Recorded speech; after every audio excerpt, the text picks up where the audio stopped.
LinkedIn is pretty great at a lot of things, like helping you tap into the latest trends and insights in your field. We cannot stop your coworker from tapping her pencil.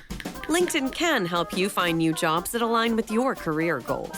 We cannot help you find the source of that weird smell in the office fridge. Ew. And while we can't stop your coworkers from bringing their hobbies into the office, LinkedIn can help you bring your career to the next level. LinkedIn is the network that works for you. Refreshing Wild Cherry Cola meets smooth cream. The treat you deserve. Pepsi Wild Cherry and Cream. Treat yourself.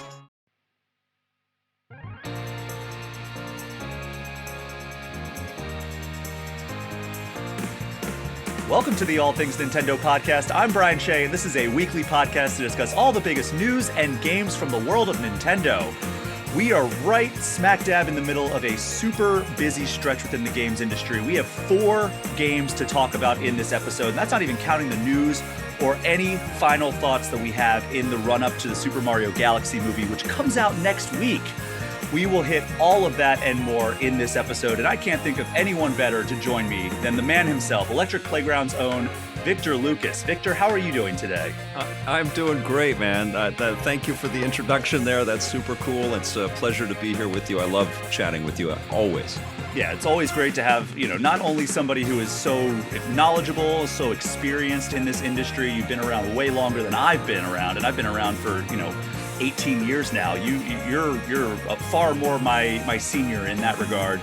And it's a very kind way to tell me that I'm old, but I'll take it. I appreciate that. I still get I still see all your posts, like you're posting all the Electric Playground like classic footage, and just seeing like some of the interviews and some of the episodes you put on back in like the mid to late 90s, and seeing like, it's like, oh, on this episode we talked to Shigeru Miyamoto and Ed Boon, and it's like, oh my, just a murderer's row of guests that you have on any given episode. It has been a very privileged existence to have found this path, and to have been able to just be able to do this and be received warmly, and to still continue to be doing this. I'm very grateful. It's amazing. And you're still feeling the love over on YouTube, where people can see all those not only your new stuff but also your classic episodes. People are still digging it. Yeah, every week, every time I post the video, new people find it, and I keep saying, "Oh my God, I grew up with this, and where has this been?" There's always that sort of awareness that, "Oh, I remember this," if they're not already subscribed or whatever. But I'm finding that when I post to Instagram or TikTok or Blue Sky or wherever I post video content, because I recognize that people find their silos. And it always warms my heart. A lot of people have been watching for a long, long time, and thank you to those that are. It's awesome. But of course, I still cover all the new stuff that's out there too, and I've been just as busy as you. It's crazy. It's like wrapped up on the end of the year stuff and the awards, and then the industry hasn't let off the gas. And I feel like everybody's trying to get their stuff out before Grand Theft Auto 6.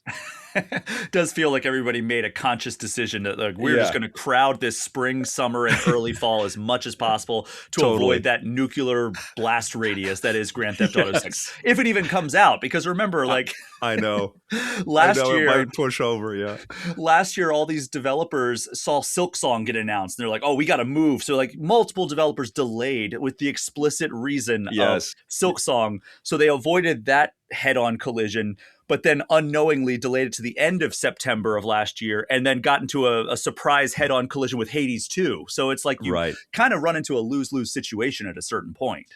Yeah. So, all right. Yeah. Well, I was going to go with, not only somebody who is, so experienced and so knowledgeable in this industry, but also a good friend. So I'm glad to have you on this episode. Glad to call you a friend because, again, you've been doing this work so long, and you've been doing it at such a high level for all that time. So it's really cool to have you on this podcast on a semi-regular basis. You're so kind, man. And it is a pleasure and a privilege to be your pal, man. And anytime you need me on this or wherever you want to hook up for anything, you just reach out. Anything. Absolutely. We will definitely collaborate across as many things as we possibly can. And also, just meet up at something like Summer Game Fest. Always happy whenever I randomly run into you at play days. That's always a pure delight. Absolutely. So speaking of both of our tenures in the games industry and our implied ages as a result of that, I think we're both old enough to remember seeing the original Super Mario Brothers movie, the live action one with Yes. John Leguizamo.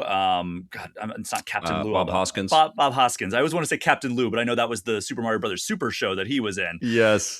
So I remember that and Teenage Mutant Ninja Turtles 3 as the first two movies that I went to where I came out of the theater saying, I don't think that was a good movie. Like as a young person going into that experience, that theater experience, excited because Ninja Turtles and the Mario Brothers were my favorite things on the planet at that point in my life, and emerging thinking like, I don't think I liked that. We're in a new era of video game movies, and the Super Mario Brothers movie came out just around 3 years ago. Mm-hmm. And I'm assuming you, much like me, came out of that theater experience much more positive than we did with that live action movie. I was elated. I just felt like it was so joyful. And I kept thinking of all the young people that were seeing this for the first time. And we know the preponderance of Roblox and iPad gaming and stuff. We know the threats that young players are being besieged by so that they're not becoming Nintendo fans. But everybody has an awareness of Mario. And I have a feeling that the Mario movie may have been the first experience in a Mario story for a lot of younger people. And I just thought of the great victory for Nintendo, and also this pivot opportunity for parents and kids to kind of shift over to the better games that Nintendo makes, and the permanence that their work has really instilled in culture, and I thought that, it wasn't a perfect narrative story or anything like that, but it was just really, it was lovely. It was just a beautiful film, and it was done with so much heart and so much craft and so much care. I love the collaboration.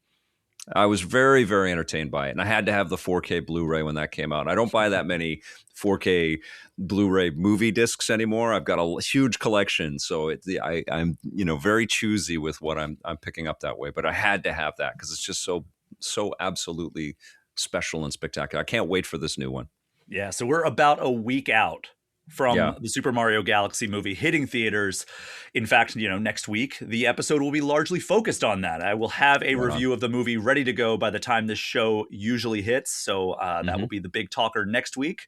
But Victor, looking ahead, how are you feeling about the Super Mario Galaxy movie just 1 week out? And I don't want to I was really bummed about the surprise that was revealed today. I am going to make a conscious effort to not spoil that in case any of the listeners are not on social media. It's the first thing I turned, I opened up Twitter, and it was the first thing that popped up, and I went, what? Why did you do that? Why? I didn't want to know that. It's shades of Marvel last year with Captain America Brave New World, just plastering Red Hulk over all of its marketing materials. Yes. But the difference here is that Marvel has been kind of in a down era, right? After Endgame, it's kind of been a little bit of the stock ticker going down. And, I think that last year was maybe a bright spot because Thunderbolts and Fantastic Four were both quite good. And, this year we have Spider-Man and Daredevil and Doomsday coming out. So I think that the stock is ticking back up a little bit. Yep. So I understand from Marvel's perspective being all right, we got to even though it's a surprise twist in the third act, we're going to market the heck out of this because, people miss a savage Hulk in our MCU. I understand that from a marketing perspective. And it was Harrison Ford. I just wish they didn't because my fiance, I watched it with her months after it came out on digital. I went to theaters and saw it. And then I'm plugged into the Marvel stuff all the time. Me too. I was disappointed in that movie, but there was some cool stuff in it. And that was the cool thing. And you're right. Why reveal that? But I get it because they needed to get people in the theaters. The difference with Mario Galaxy, this is the follow-up to one of the most successful animated movies of all time. Here's my prediction, Brian. Yeah. I think this one is going to be the most successful animated film of all time. I think so too. I think Mario has been in rotation in a lot of people's homes. People have just been playing it over and over again. They can watch it in a bunch of different ways. It's such a great go-to chill, smile, laugh. I mean, especially if you just want to forget about the noise in the world and just go into this beautiful cartoony world. It's amazing. And it brought so much, I don't know, fun into people's lives. And there's been a massive suite of successful games from Nintendo over that time. We saw how successful Switch 1 was. Switch 2, I know that the news on the 30% cutback is fuel to kind of throw some Switch 2 hate out there, but it's killing it. It's selling like crazy. And the banger games are going to start flooding to this machine. We're going to start seeing all kinds of incredible Nintendo stuff, but also really cool third-party stuff too. And so like there's a lot of just a lot of love just surrounding and propelling the launch of Super Mario Galaxy movie. And I think it's going to be great. And I think it's going to be a better movie than the first one. They're going to have a lot of nice hooks, and I think it's going to do 2 billion plus, at the box office. Wow, 2 billion. That's a lofty number. I do think, so what, Zootopia 2 is currently the highest grossing animated film ever, right? I think it hit like almost 2, if it's like that was like a 1.9 massive or success. I know. And that Zootopia, what a world. There is an incredible behind the scenes story. Malcolm Gladwell did a whole podcast on the making of Zootopia. That's all I'm going to say. But you should track that down. There's a whole sort of interesting backstory on the Zootopia phenomenon. But I love the first one. I thought the second one was okay. It was better than okay. It was good, but it wasn't as good as the first film. The first film was amazing. But that's the perfect example. People have been watching Zootopia 1 over and over and over again. Similar, lots of background details, lots of little Easter eggs in that first film in Zootopia, and same with Mario. Mario's got all of these great little threads and Easter eggs, and let's see what they pull on for the sequel here. And there's so many ways that you can onboard into the Mario franchise. Yes. Like you could get my nephews got into it through the movie, right? Like they didn't go to the theaters. They're too young at that point, but like in the time since, they've watched it on repeat. Yeah. And now I bet they're going to be going to the theaters to see the second one. So like, I think this is going to be a home run, which circles me back to my point of Universal didn't have to spoil this character's inclusion. No. Like people were going to go see this movie regardless. Like, yeah, it's a big thing, but they could have done what Marvel has done sometimes where like a week afterwards, they share a thing that says this character is in this. Well, and I mean, I don't want to spoil but I'm not spoiling who the character is, what the character is, but the character is a big character, but a big character for a specific audience out there.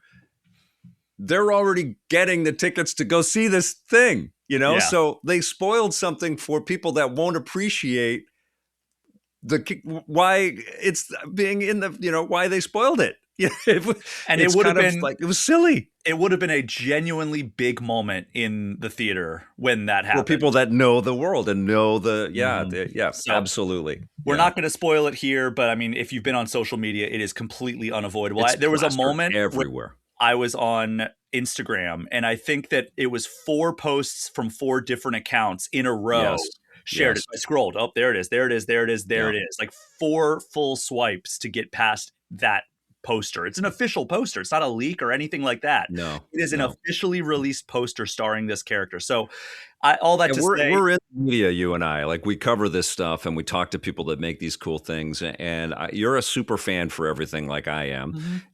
Isn't it a freaking drag sometimes to like find out this stuff? And it's like, no, I don't want to know.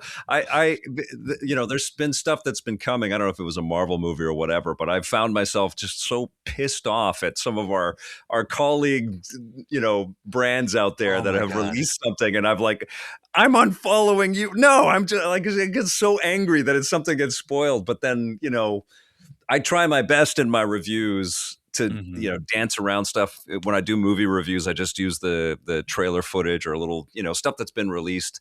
And I don't reveal more than that. But sometimes it's a real dance. And sometimes the game is in this attention economy is just to get that scoop as soon as possible, and I can't stand the pictures from sets. That drives me crazy. Oh no, I hate that. It drives me crazy. because I love going on YouTube and watching like people who break down trailers, and they're like, oh, like the Spider-Man Brand New Day trailer came out. Let's break down all the little like hints and everything that are in every scene. And I love that movie stuff. Looks amazing. It oh my does. God, I can't wait for that. Yeah. So I'm watching that, and then suddenly they're like, oh, and this indicates because of the leaked like set photos that we've seen. I'm like, no, don't go there. Like, give me just talk about the official stuff. Like, I don't know. I don't know. I don't know where I'm going with that. It's got to be a tough haul right now for marketers. And I feel you, advertisers and marketers out there, you don't have an easy job. Nobody's making the budgets that they expect they should make. Every once in a while we get these breakout things, but like Project Hail Mary is amazing. And I think it cracked 80 million, which is huge for a new property, but it's a really big, great movie, and it should have done a lot more, but I keep meaning to make it out to an IMAX to see that, because I heard it's unbelievable in IMAX.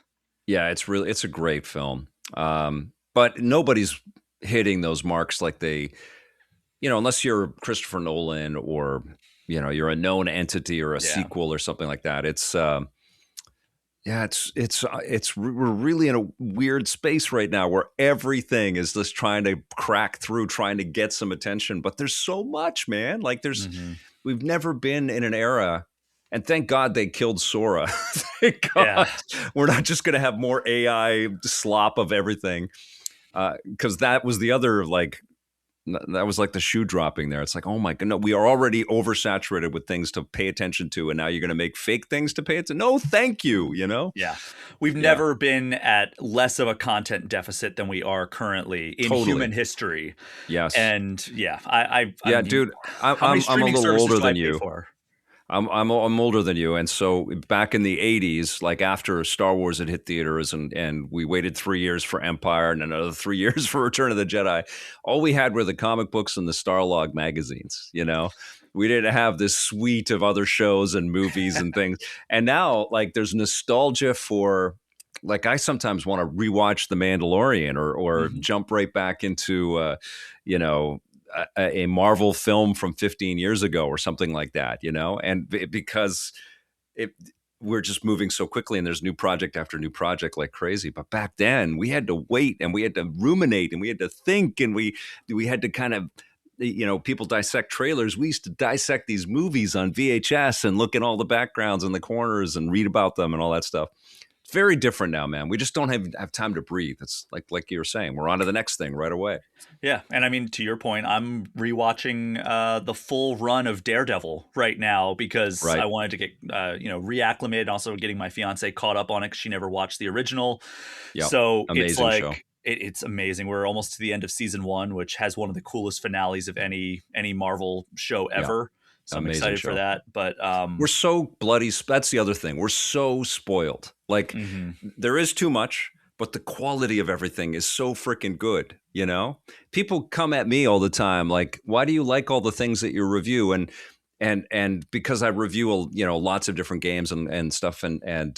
But games are really good. Like it's kind of rare for a Mind's Eye to come out. It's kind of rare for like really crappy things to go through all the processes to actually make it to market. And there's so much good stuff that's what I tend to gravitate to in the time that I have, Yeah, there are definitely a higher percentage of good games coming out now than there were back in like the 90s or 2000s or any other decade, really, because like, I mean, there's plenty of development catastrophes that you hear about, but like a lot of the games that don't end up being good just never make it to market.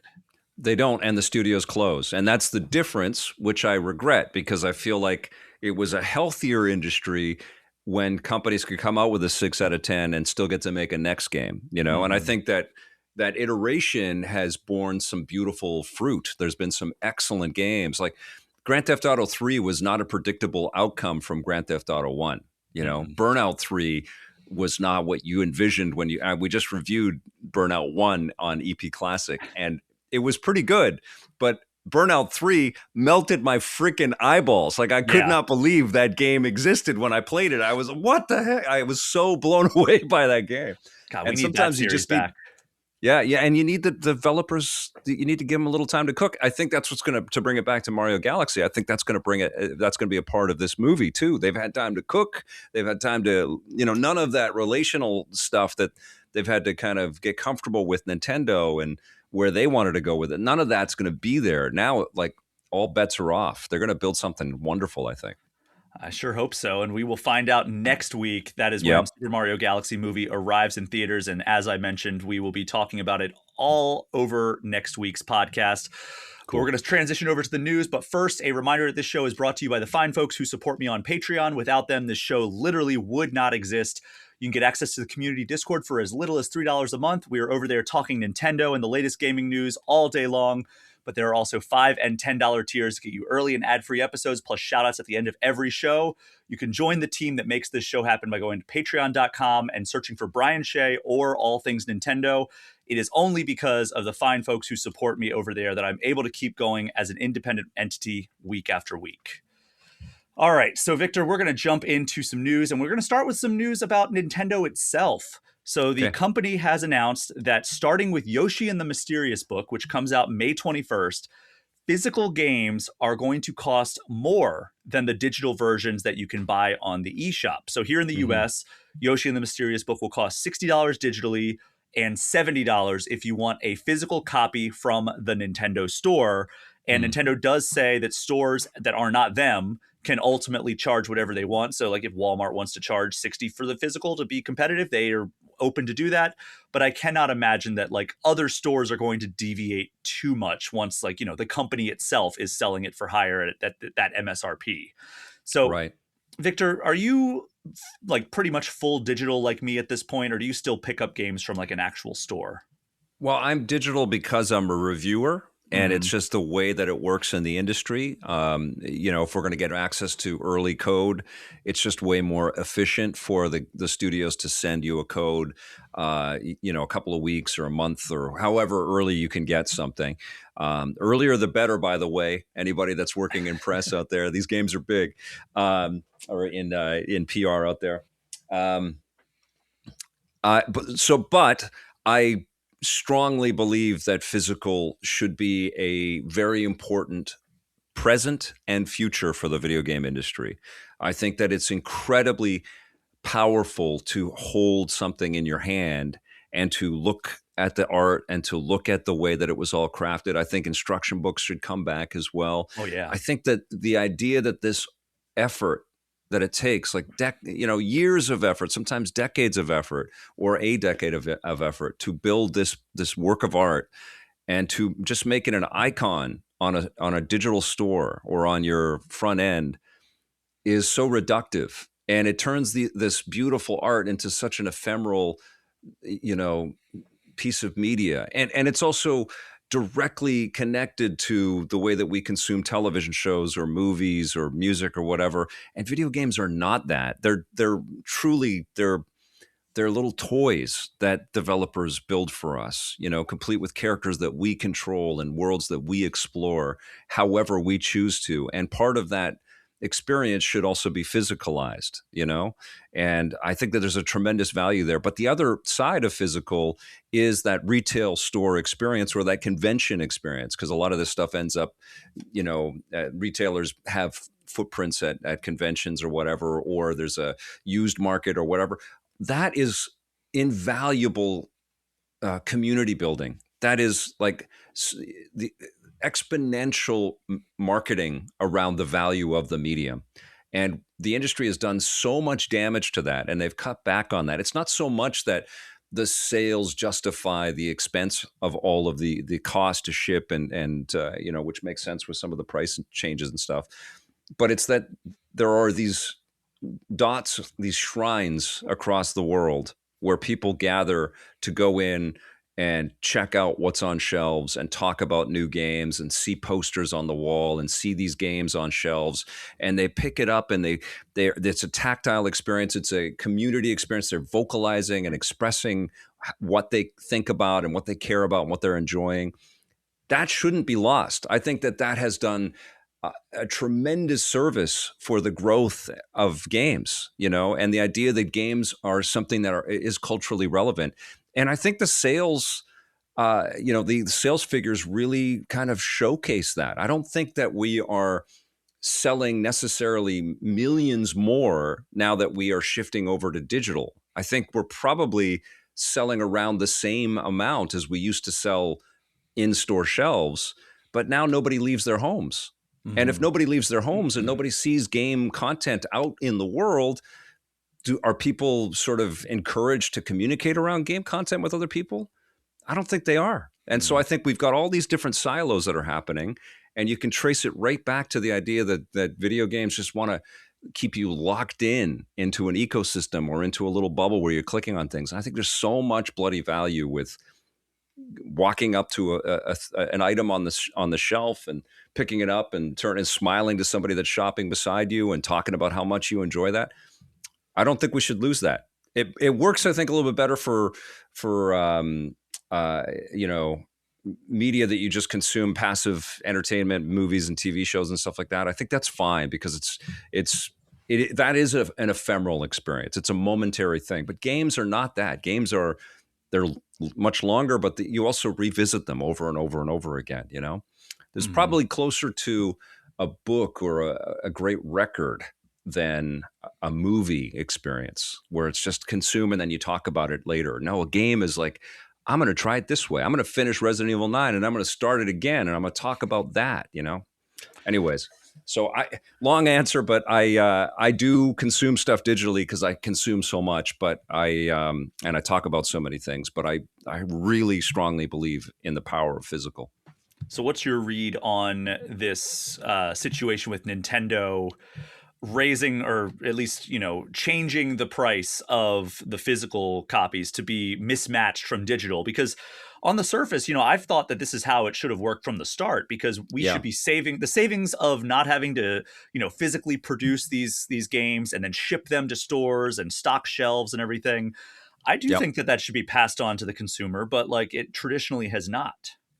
I think as long as there's transparency around the pricing structure. And, right now we've got an energy crisis that's happening. And I think that's going to affect all kinds of shipping costs and manufacturing costs around the world.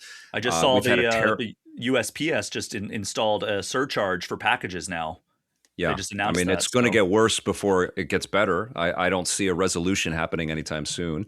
And we've had a tariff crisis, the last little while. And so anybody that's manufacturing goods has had to grapple with that. And I think we've seen pricing already increase around the world because of that.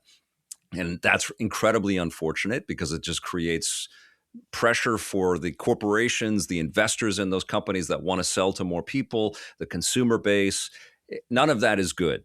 And so I see that Nintendo's probably looking at this as a thing that has to happen to accommodate all of this. But the other thing that it does is that it de-anchors these experiences from each other so that game prices in a physical form can become pricier, which I can probably, especially as the market shrinks on physical, I can see that because less will be made, that those will probably go up. But I also see the other side of it is that digital prices can drop and sales can happen quicker. And there's going to be some new ways to get people in. And I personally think that video games have been too expensive for too long anyways. I thought that back in PS3 360 era. I feel like the industry should do more to bring more people in, and pricing is a huge component of that.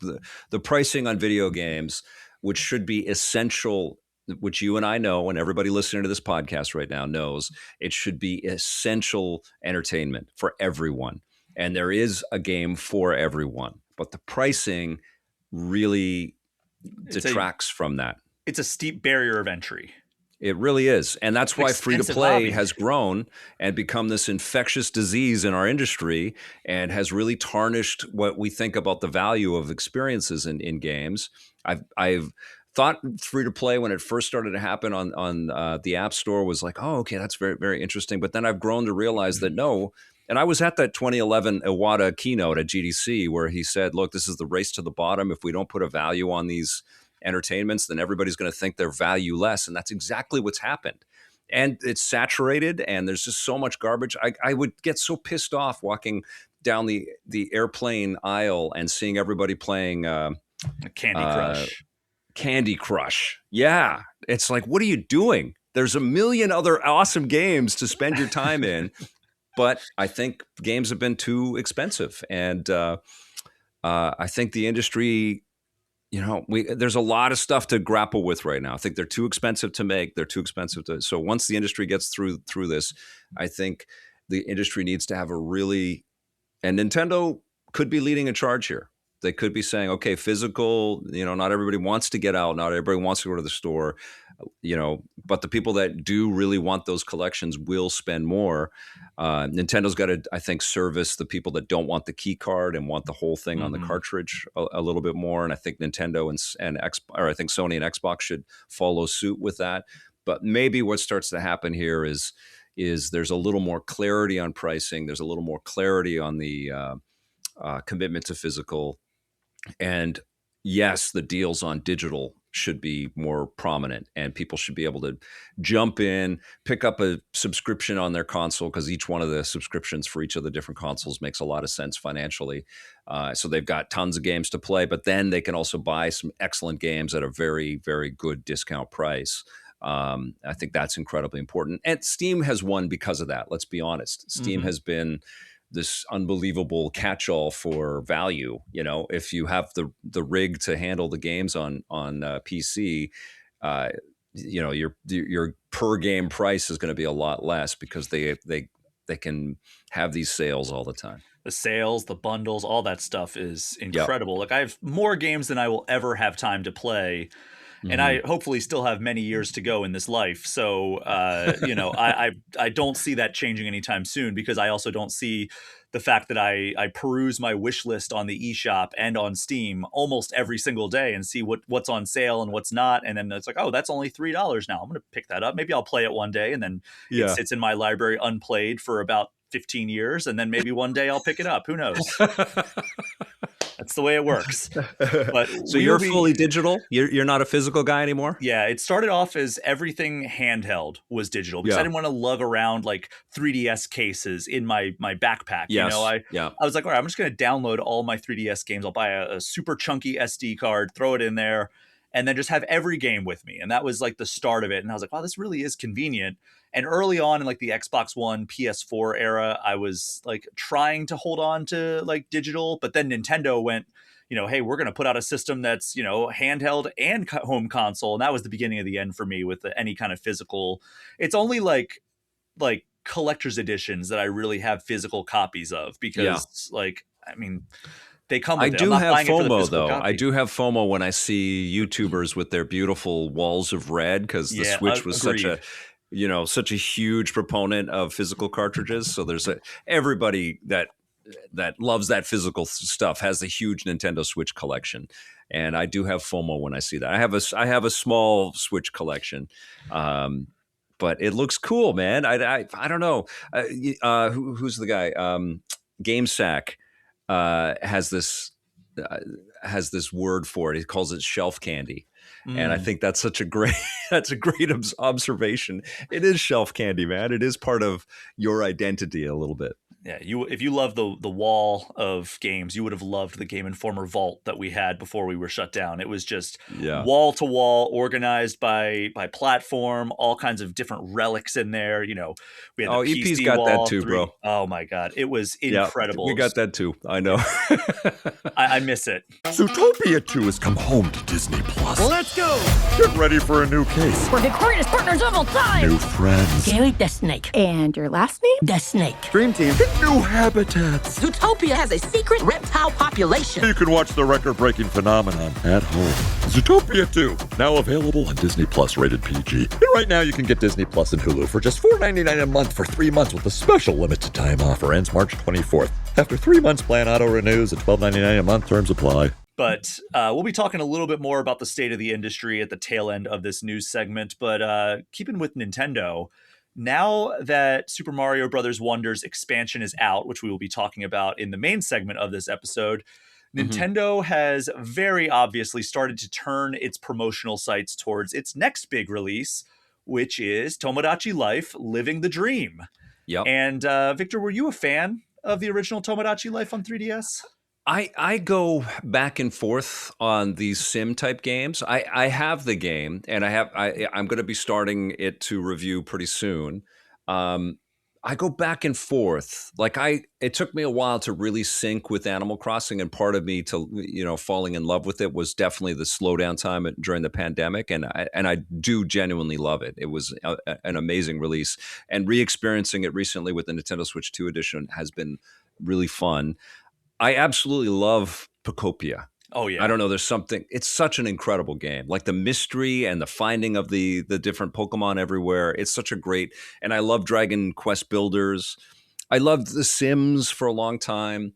But then there always comes a time where it's like, well, you're taking care of these little virtual lives at the expense of my real life, like I've been in this game for 10 hours right now. And it's like, I need to put this away. It's a little different. There's beauty in it, but it's a little different when the adventure is smaller and it's more about keeping your characters happy and placated. And in the Sims case, you have to have a job, or, you're mowing your lawn and Animal Crossing, whatever, and, it's different than, let's say, what are we playing? Crimson Desert right now, where it's like I'm fighting these huge monsters, or I'm learning how to fly in my, my cool new sort of sci-fi, my fantasy kind of infusion that I have within the game, and I've got all these cool weapons and stuff. It's a little different, right? It feels much bigger and much more fantasy fueled than these life sims. Well, but I want to go to it. I want to check it out. I want to get lost in it. The good thing about Tomodachi Life is it's less about, keeping these people alive or controlling them in their day-to-day stuff. It's more about you put people with different personalities. Like every Mii that you create, you give a different personality.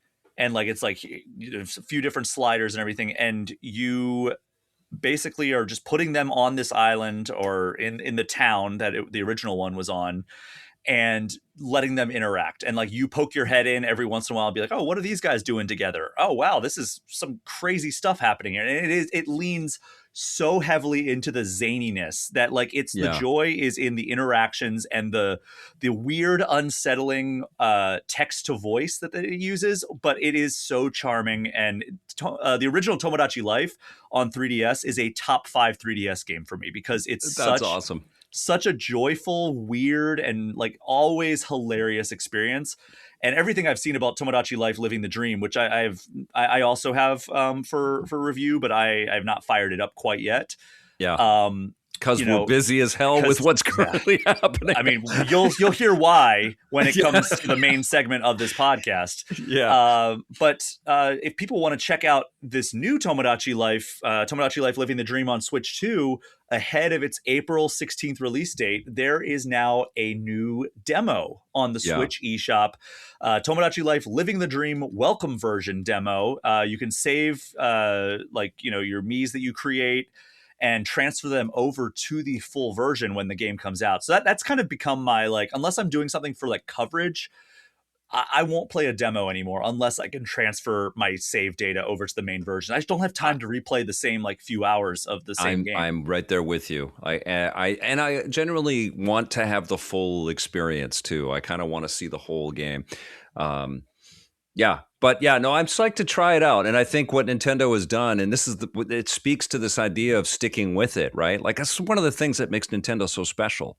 They invest in the weird and the small, and they treat every kooky concept that they come up with the same level of love and care and craft as their AAA stuff, and they unveil it like it's a gift, here's our latest thing, and we hope you enjoy it, and sometimes it sells 100,000 units, and then they make a sequel to it, and maybe it does 500,000, and then Fire Emblem, we saw that launch, and it was super cool, but it took time for people to kind of really turn it into a mega hit, And I think this one actually was very successful. The 3DS game, I remember people raving about it. One of the things, and you can kind of understand this, is that when you're reviewing a lot of things, you kind of swing to the next vine, you're playing stuff and it's like, okay, well, I got to move on. Bye, game. You know, Yeah. I don't think I'll ever see you again. I gotta, which It's is heartbreaking woe is sometimes. me. Yeah, but It- it's it's the job is to kind of show the next and show what's new. You know, so sometimes these massive sim games, and this is why I feel that. You know, if I wasn't in this career, if I wasn't in this job, I would probably have more time to just sort of soak this up and just stay with this thing. And man, I was talking about this on the stream I was doing on our channel today. It's just like there's so many games that you want to go back to. Like there's new Mega Man content in Sonic Racing Cross Worlds right now, Mhm. and I don't currently have it scheduled, but I really want to check it out. You know, it's just sometimes hard to not only to stay with something that just doesn't have an end, but also to go back and revisit something that you really loved because it has new content. Yeah, I mean, it's very rare that I will play a live service game because that. I mean, I'll sometimes I'll play it and just see like the story content and then be done with it, right? Like, Yeah, yeah. Overwatch was a rare exception for me, where I put in over 1,000 hours into Overwatch, Wow. and it's so rare that I play a live service game unless it's on my phone. Like I play Clash Royale every once in a while, and it's like that's the Still, only, you're still playing that? I stopped for about 6 years, and then I was playing Marvel Strike Force religiously for about 7.5 years. Yeah. And I finally kicked that to the curb, and I was like, well, I want something on my phone. I have Balatro on my phone, which is amazing. Yeah. But like, That is cool. I was You know, like, they yeah. put Ball Pit on the phone. I did that. Yes, that's right. I did see that. Yeah. Which I still would be like Team Balatro or Vampire Survivors over Ball Pit, but Ball Pit is Sure. fantastic as well. Yeah, it is. Yeah.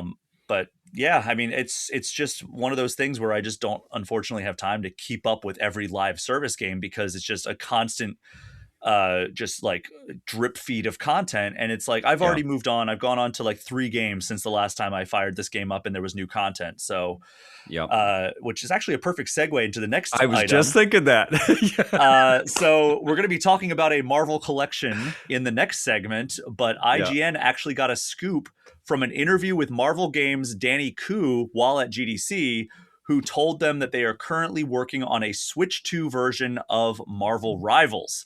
So, Okay. Victor, you and I think that if anybody is watching the video version, they can see that we are fans of Marvel and comic book stuff. Have Big you jumped time. into Marvel Rivals? I have, and God darn it, I didn't want to swear. It is beautiful. It is a beautiful game. I don't feel I don't feel, you know what it is? I don't feel, because it's meant to be so live service. I haven't played it enough that I know all of its intricacies or if all the new tweaks or anything like that. But I was blown away by the art. Love the character designs. But I felt like the hits when I was blasting at different characters, they didn't really satisfy me. You know, it didn't feel like it didn't feel like Overwatch. It didn't feel like Destiny. It's okay in terms of the contextual, damage that you're doing on the different opponents. But the story, I think, is the characters and, to some degree, the environmental art and stuff like that. I just think it's a great collection of, these beloved Marvel superheroes. I think it's really a beautiful celebration of all that. I do, however, wish that it was just a paid game and you got all the characters. And they weren't thinking about seasons and all that stuff. I think it would be for me, and probably what would happen is I would have stuck with it, reviewed it after 40 hours or something like that, and then moved on. But that the whole business model is not that. They want you for hundreds of hours and for you to check in every day and to make friends with people online. And I get it. And I think that's one of the games in the live service space that kind of justifies itself and makes sense because of that, because of the familiarity. And it's also one of those games where it's like, well, how does anybody else come up with something to compete against that? They have all the Marvel heroes in there, Yeah, it's so funny how this is a game geared so perfectly towards me. As somebody who poured a ton of hours into Overwatch, I probably would be playing Marvel Rivals now if Overwatch didn't do this big overhaul that they did like 2 months ago. Because now that's like the only thing that I fire up now. If I just have like some spare time, I'll fire up Overwatch. No again. Marathon, no Arc Raiders for you? I haven't jumped into either of those. I've never I done really an like them, extraction but shooter. they're really fun. But I'm right with you, man. It's like, I don't know. I'm also like a big champion for games with endings. Yeah. I think that games with endings are good for the business.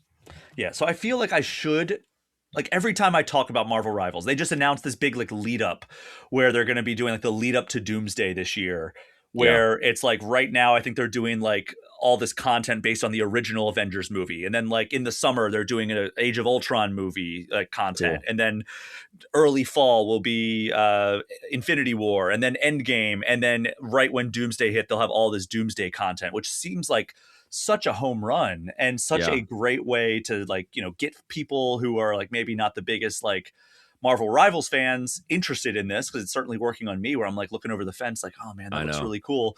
But Those are the skins I buy in Fortnite. You know, mhm. like I just bought Iron Man. Well, I used my V-Bucks as part of an Xbox Game Pass subscriber. You get V-Bucks, so Yeah. I used some of that, and I had Fantastic Four and Superman skins. And I don't know, because I don't jump into Marvel Rivals on a consecutive basis. But do you get all the characters, or is it just about customization of the characters that they're making their money? I think so, but I also could be wrong there because I haven't played since the launch window of Marvel Okay, Rivals, and like I think it was just everybody was included in the base game. But I thought right, that they had told me when I played it at Summer Game Fest back in like 2024 that yeah, they were planning on keeping all the characters free. I don't know if right. that has changed in the time since. I mean, that was 6 months before launch, so I Because don't know.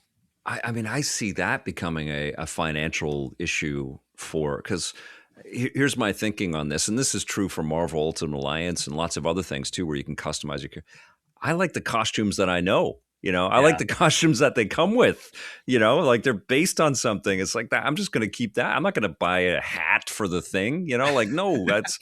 I'm just gonna. I'm not going to buy like a freaking new pair of shoes for the Hulk. It's like no, this is what I want right there. You know. Yeah.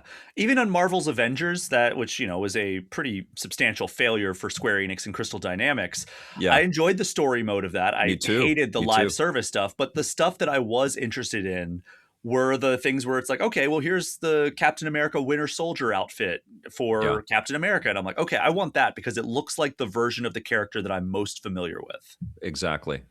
Yeah. So I loved Ms. Marvel in the I did Avengers. too. I love Marvel video games. You know, we're to talk about the collection here, but I love those characters in video games, especially Spider-Man. He's just such an incredible character. Yes, and they all have such great abilities and personalities that work together in gaming. Like it feels like they were designed for gaming in a lot of Big ways. time.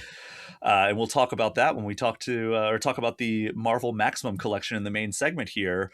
But One thing about the Rivals game, though, for yes, Switch 2, is that because they didn't spec it like crazy, they didn't go over the top and try to get photoreal with anything. It's going to be a great look and fit on Switch 2. I sure And I hope think so. that's going to, yeah, it's going to be a lot of new people coming aboard for that. And I'm honestly, uh, I could see myself in a hotel room somewhere and just log on my Switch 2 in handheld mode and play that for a little bit. I'm excited about that. Yeah, I would be as well, but I do need to get into it, man. Like every time I talk Yeah. about it, I'm like, I should fire that up, and then I get caught up in the 7 other games that I need to play for work Yeah. or for this podcast. I mean, the Um, biggest thing for me is the combat didn't feel as satisfying as lots of other, and the characters and the art were amazing, and the voice quips, all of it is just like top tier production. But just the way that the things hit, I just was like, I don't know, it just felt so thin. yeah, Maybe it's better now. I got to check maybe, it out too. maybe. I again, Yeah. I would like to check it out. It's been a year and a half since I've really put any amount of time into it, or almost a year and a half, I guess. But I'll keep everyone in the loop when we learn more about the Switch 2 version of Marvel Rivals. This episode is brought to you by Redfin. You're listening to a podcast, which means you're probably multitasking. Maybe even scrolling home listings on Redfin, saving homes without expecting to get them. But Redfin isn't just built for endless browsing. It's built to help you find and own a home. With agents who close twice as many deals, when you find the one, you've got a real shot at getting it. Get started at redfin.com. Own the dream. But we do have an announcement for a game that we highlighted last week on this very podcast. We know when it's coming out now, and it's next week. Super Meat Boy 3D was one of my favorite games that I played at GDC, and we got an Xbox partner preview live stream this week, and along with that came a release date for every platform coming out March 31st. Victor, have you followed the trajectory of the Super Meat Boy franchise? Because it is complicated and a little bit of a roller coaster. I mean, I played the original. I got to know Edmund Edward McMillan. Edmund. Yeah, I got to know him a little bit. Loved the original. I don't know who developed the 3D version of it, but it looks really fun. It looks like Team it's Meat, true. but Edmund is no longer with the company. Yeah, Edmund's not there. Yeah, it does look like a lot of fun. It does look like it stayed true.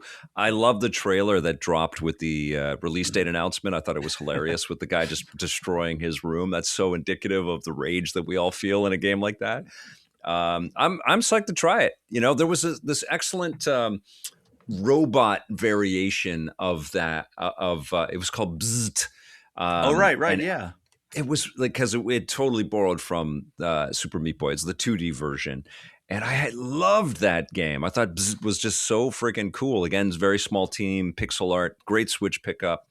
So I'm into this. Progress, one screen at a time, as far as you can, one level at a time, and deal with all of the traps and the violence of it all. I'm looking forward to it. I think it's going to hit Game Pass. But Yes. What was interesting about the Xbox partner preview is every other console was on every trailer. It was on every other thing. And when did the industry start doing that? I think it's only appreciate Xbox. it. Because PlayStation, they'll be like, here's an announcement of a game you've never seen before, coming to PlayStation 5 later this year. And then you get, oh, okay, so PlayStation got this big game that's coming out. And then you get the press release. It's like coming to PS5, Xbox Series X, Switch 2, and PC. And you're like, yeah, I wish I would have had that information before. Maybe that will start to change with PlayStation. Who knows? I do want this kumbaya kind of, we're all in this together. We can't have these silos. We need to kind of support each other. Keeley got that to happen with Sean and Reggie and Phil at the Game Awards, years ago. And I think we need a little bit more of that. A little bit more of like, let's figure this out together. I did get to not only see Phil a couple weeks ago at GDC, ran into him. Chatted with him for a little bit, just talking to him, just like being like, hey, congrats on the retirement. And, like, I don't know if you do have something planned next. And he was like, no, I've got nothing planned next. I'm like, good for you. And he was like, I've been here for 38 years. I'm done. And I'm like, well, what are you doing with your spare time? And he goes, a whole lot of snowboarding. Very like, cool. right, even better than like, go for it, man. Like, enjoy the time that you've earned. But I also got to meet Asha, the new CEO of Xbox. I not only ran into her at the like this Xbox event that was happening. It was kind of like an unannounced arrival of Phil and Asha together, but also got to attend a small breakfast with her and some of the Xbox people. And, I can't talk about some of the stuff that was discussed there, but it was it was refreshing that she had such an eagerness to learn and to take in any kind of discussions and feedback surrounding the Xbox brand. So, I mean, they have so many lives under their purview. They have all these studios, all of these intellectual properties, all of this potential, all of this opportunity, and all we see get thrown around in the social media spheres is the success or death of company A, or B. Xbox has been the subject of that for a big time, a long time. They're done, they're dead, they're done. But they're a multi-trillion-dollar owned company from Microsoft. They have lots of resources. Games aren't going anywhere. They just need to figure out a way to reach more people and make more money. And I think some of the attitudes, some of the ideas that they had, the philosophies of bringing games wherever people had a screen are kind of sound. But they also have an established audience out there that wants to feel like they're special too, Yeah. And I don't know. I mean, that's their thing to figure out. But one of the topics I think that definitely needs to come up with, however they deal with it. And it's interesting we're talking about Xbox and a Nintendo thing, but Xbox is going to be a big publisher on Nintendo. They're going to be a big partner for Nintendo because they own all of these studios. But I think one of the things that they definitely need to consider is how long games are and how much they cost.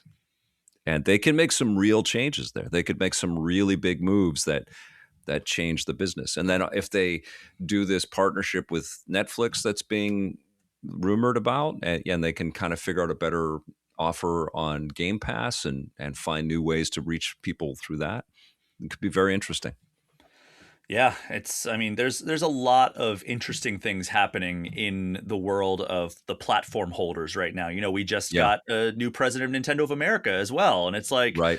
man, there's just a lot of leadership turnover lately. We talked about Xbox a few weeks ago, I guess, at this point, where, they lost not only their CEO, but also Sarah Bond, who has been with them Yeah. forever as well. And I mean, there was a lot of people who are still there and have been at Microsoft and Xbox for decades. But it's also like maybe we're going to enter a kind of a new dawn of the way that these platforms are approached. And I mean, it could go either way, because we've also seen PlayStation talk about maybe dialing back, bringing their first party games to other platforms, specifically PC.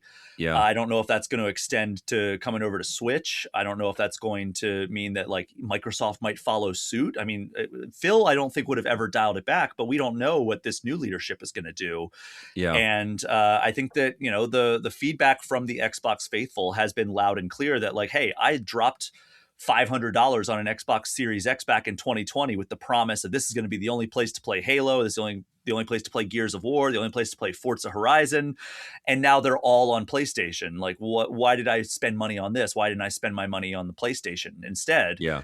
And Yeah. I think that is going to really shape whatever Project Helix, which is the next console that they've announced that they are working on, whatever Yep. that will be. I think that feedback is going to be part of it. Yeah.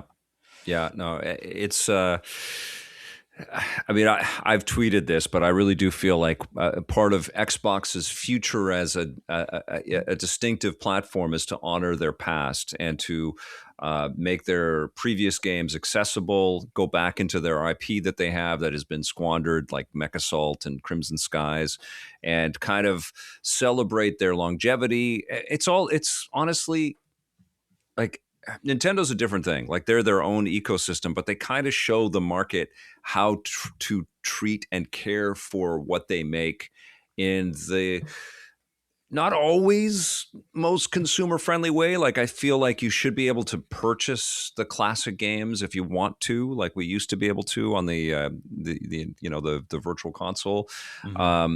But they, like I talked about, they bring out their properties with a lot of love and craft and care. They're not afraid to get weird. They're not afraid to go small. They're not afraid to bring the freaking Virtual Boy back. I mean, they just are, they're a game company, They're not trying to take over every aspect of, social media. Which I feel Xbox and PlayStation, sometimes they get their head in the clouds a little bit like that. Yeah. They're thinking about which is funny because, movies and theme parks and all that stuff came to Nintendo, but it wasn't like they were out there actively like, we got to expand into all these different things. And when they've tried that, they've got burned. That's what happened with the first Mario. And still they might, like the Zelda movie may end up freaking people out. Who knows? But they never lose sight of like, we begin and we end with our video games. That's what we are. And with PlayStation, they're a division of Sony, incredibly important, probably the most profitable, probably the most important part of Sony, truthfully. And Xbox is a tiny little chunk of what matters to Microsoft. But it's important. And I do think that people should really, look to all of the effort and work and goodwill that many decisions have been made over the years to make video games matter to a lot of people and figure out how to honor them, And so I think if Xbox Helix were to come out and say, look, we have this optional disk drive, any of your old Xbox 360 or Xbox One, original Xbox games that you might have in your collection, pop them into that disk drive, it'll work, it'll play. Don't worry about the licensing. We're taking care of all that. We have the lawyers and the money and the partnerships. We're going to do that. They should do that. They own so many companies. They should just take care of that. Frankly, I think PlayStation should do the same. They should say the PlayStation 6 is going to be our last disc machine. And if you have any PlayStation games from any period in our history, PlayStation 3, whatever, you have those things on disc, stick them in. They're going to work. I think it would be great. And I think it would really say to the consumer base that, oh my God, they love this thing. But then also think about, how do you reach more people? How do you make this more accessible? And PlayStation's going to have a handheld that's going to directly compete with the Switch and the other PC handhelds out there. And Microsoft already has handhelds. Yes, the exactly. Rogue Allies. Yeah, exactly. So we're moving in that direction, and we've got crossplay with most of these multiplayer experiences out there. And we have multiple systems being launched, like, Marathon's on PC and PlayStation right now already. Like, eventually we're going to have these. It's not necessarily going to be about the hardware. It's going to be about the subscription or the membership that you're making and the benefits that come with that. It's going to be less about the hardware. I think it's going to be more about, the ecosystem that you want to play. And honestly, like, all of the legislation that we see out of Europe to open up the shops and stuff like that, really, for the phones, really speak to that. They don't want to close it all down. They want to make it open, and lots of open source, and make all the cables the same. We're drowning in all of the The charging efforts cable. from proprietary crap. Like, we are drowning in that. All of us have a drawer that we can open and go, well, this doesn't plug into anything. I don't have the adapter for this thing. This doesn't work. I don't know. We seriously, as the human race, has got to move beyond that.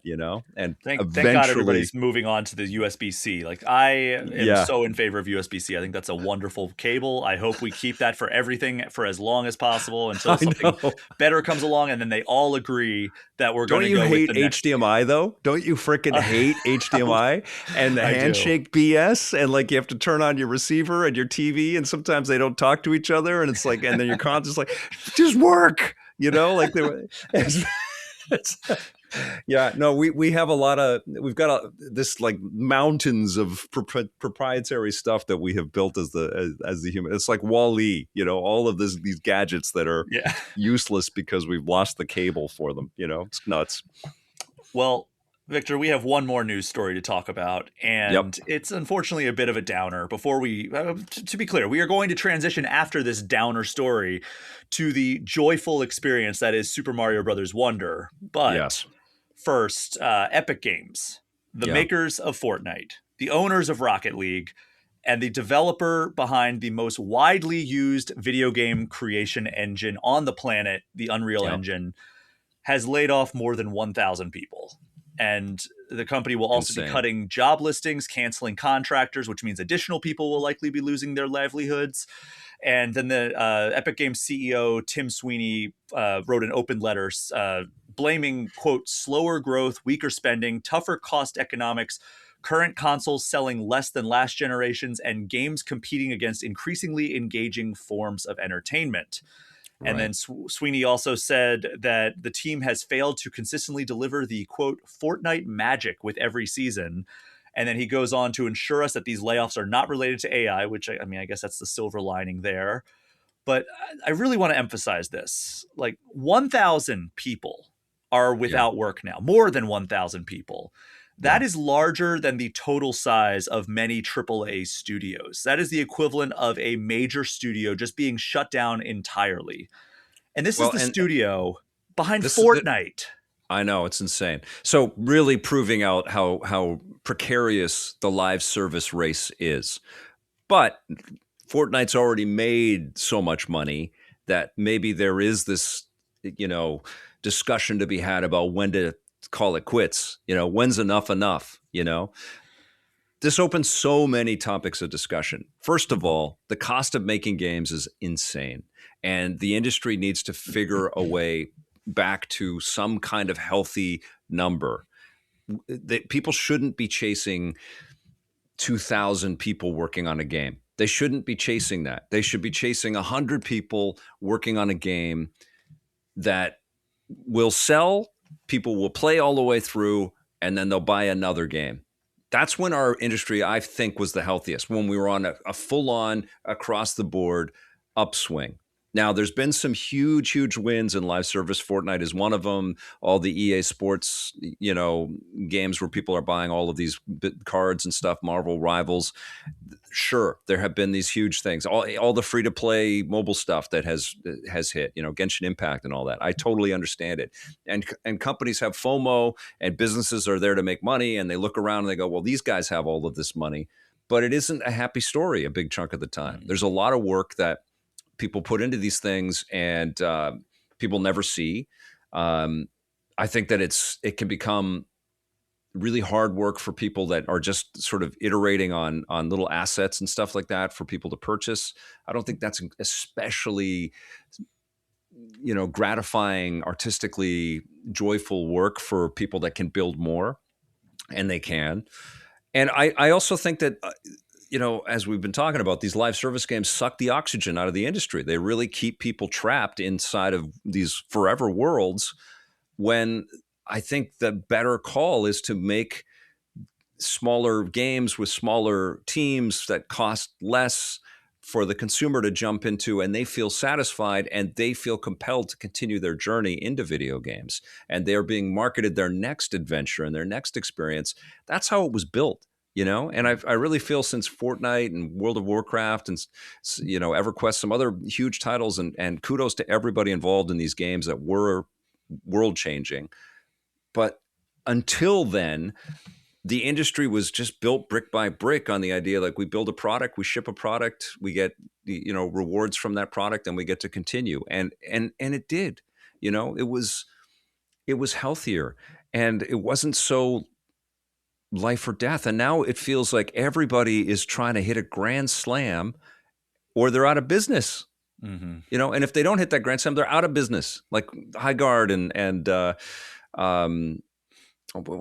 Marathon. There's a lot of discussion about how much that cost. Like it all just seems so precarious and dangerous, and it becomes the big story about the health of the whole industry, and it isn't the health of the whole industry. Fortnite is an industry. Fortnite is its own damn business, And when I look at Epic, and I know Tim, I've interviewed him tons of times and we've connected over the years. He really genuinely cares about his people, his company, the stuff that he's grown.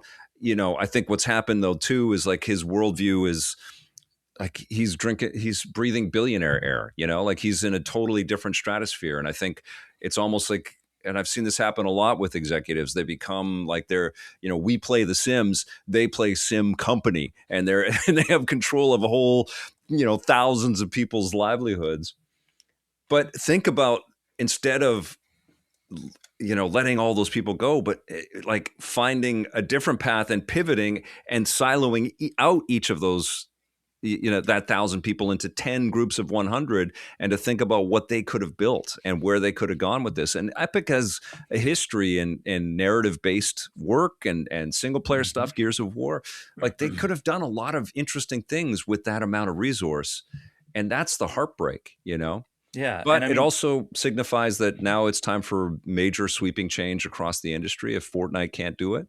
The other thing that I just thought about is, like, we live in a connected age, but there are great little communities all over North America, in Canada and the US. And now I think is a perfect time for some smaller towns, some sort of mid-sized towns, to get really aggressive, to really understand the talent pool that's out there, and to help companies emerge in different sectors. Because what we're seeing is Seattle and Los Angeles and Vancouver and San Francisco and New York and Toronto and Montreal, they're not cheap. And that's where all these huge AAA games are running into huge AAA problems, and and I know the reason why we bang the drum on AAA is because that's the needle mover. That's the stuff that gets people's attention. That's the stuff that we can put in front of anyone and say, this is what video games are. But we can still make those games with a lot less people. Marvel could be funding, maybe it's not Spider-Man, but maybe it's, a Daredevil game with 100 people. And it's made out of Minneapolis, and it's a totally different vibe and a different scale. And it's not maybe Insomniac kind of level of, because they got to have 1,000 people working on that franchise and on Wolverine right now. But people will still have a lot of joy and a lot of fun, and it will still be successful at a different scale. And I think the industry is missing a little bit of that. You can call it double A in the face of the Naughty Dog, Insomniac, photoreal kind of reach that's out there. But I just think like we just need some great games that are made by really talented people that have an ending, for Christ's sakes. I hate to swear, but like we just need to finish a game, feel satisfied about it, want to replay it because it was so good, and then be excited about the next thing we're going to play. And I just feel like this business has done so much to lock us into things forever. And like, I don't want that, and I can't be alone. I have 2 points that kind of play off of some of the stuff that you've talked about here. You covered a lot of topics there. In addition to them, having the most played game of the last decade, Fortnite, and the most widely used game engine in Unreal, this is also a company that received a $1.5 billion investment from Disney just 2 years ago. Right. And on top of that, and they're working on some big metaverse thing in Disney. Yeah. So on top of that, this Epic Games is a company that has been the target of so many studios that have just sent themselves into the pit of closure because they so badly wanted to be the next Fortnite. Yeah. And now this comes out, and it seems not even the people who make Fortnite can be the next Fortnite because they can't even make this business model work in a sustainable way. So it starts to feel like, what are we even doing here? Because Epic also laid off 830 people back in 2023. And it's like, if Epic Games can't be a place of stability after all this cash injection from people licensing Unreal or spending V-Bucks in Fortnite or, getting this giant investment from Disney, $1.5 billion is more money than any of us will see in our lifetimes. Totally.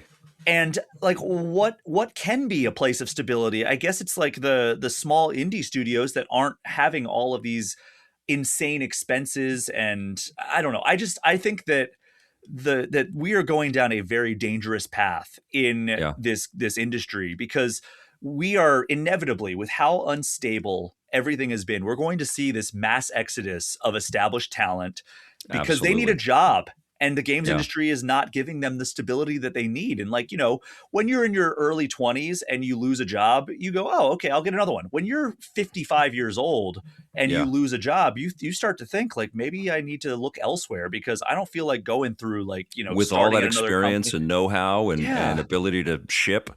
Well, and that's you bring up an excellent point. And I think the industry, and who was it? I think it was one of the heads, Rob Pardo, I think at GDC had a talk, and it was behind closed doors about the game teams. That's what's valuable. It's not the game. It's the game team. Mm-hmm. And if a game team can work together and finish a project in the case of Fortnite, or ship a product in the case of a real game, no shade at Fortnite. Fortnite's it's an industry, it's a platform, and it's remarkable. The stuff that they did with Lego and the stuff that they did with Rock Band and incorporating all the music stuff and Rocket League, incredible. I went to a launch event that they had in New York, and I was like, holy crap, this is insane. This is like, they're obviously targeting the Roblox valuation. Roblox just pisses me off. I just can't believe it, because Roblox is all just about, I like that it's a community place for young people to get in and enjoy games, but they're playing ripped off ideas from better games that have, terrible art. But I like that kids get their hands on some design and understanding some of that stuff. But I watched my daughter play it, and I was like, what the hell? And they would play all kinds of copyrighted music and copywritten design ideas. And all. It just drove me nuts. But, Fortnite clearly looked at, because I think Roblox is worth like $50 billion or something like that. And they said, we want that in Fortnite. I get it. But again, it's like that comes with the idea that people won't have any time to play anything else. And I think that credo, that philosophy has been so destructive in the business. It's really splintered us as a fan base. We used to circle around things as they came out, and we talked about them. We go to stores, like it's all part and parcel. Like we used to really celebrate this stuff together. And now everybody's in a silo, and it's like console wars on speed, and like we're fighting because we don't have the console wars. It's just so ridiculous, and it's so toxic. And I feel like the industry needs to kind of look at how this stuff was built and get back to it a little bit and simplify the whole process and make it more approachable and more accessible for a lot of the outsiders who must just see all the doom and gloom around games and think, it's dying, it's dead, or or the toxicity, and say, I'm not jumping in there. I'm not getting online with those people. I'm not, it's kind of tragic, it is the most beautiful artistic medium. You and I know this, that humans have made. But it is being besieged by some woeful decisions that are really compromising the value of it all. And one of them is this whole notion that free-to-play games are video games. It infuriates me. It infuriates me that people will put a Candy Crush next to an Eco and say they're the same thing. Well, we'll be talking about a free-to-play game in a couple weeks here with Pokemon Champions, which got an April 8th release date, which we did not cover on this episode, but that is something that we will discuss on this podcast. But yeah, I understand what you're saying for sure. Yeah. But yeah, there's no real great way to segue out of that. So, Victor, we're going to take our only break of this episode. And when we return, we will be giving our review for Super Mario Bros. Wonder's new expansion, plus a few other new games on Switch 2. We will be right back. This episode is brought to you by Alexa Plus. Say hello to Alexa Plus and see how Alexa can do more for you. Need tickets to that last-minute show? Craving your favorite restaurant? Sit back, relax, and talk naturally. Alexa's on it. Alexa learns your preferences to create a personalized experience. And now, Alexa Plus is free with Prime on your Amazon devices, like Echo and Fire TV. Learn more at amazon.com/Alexa Plus.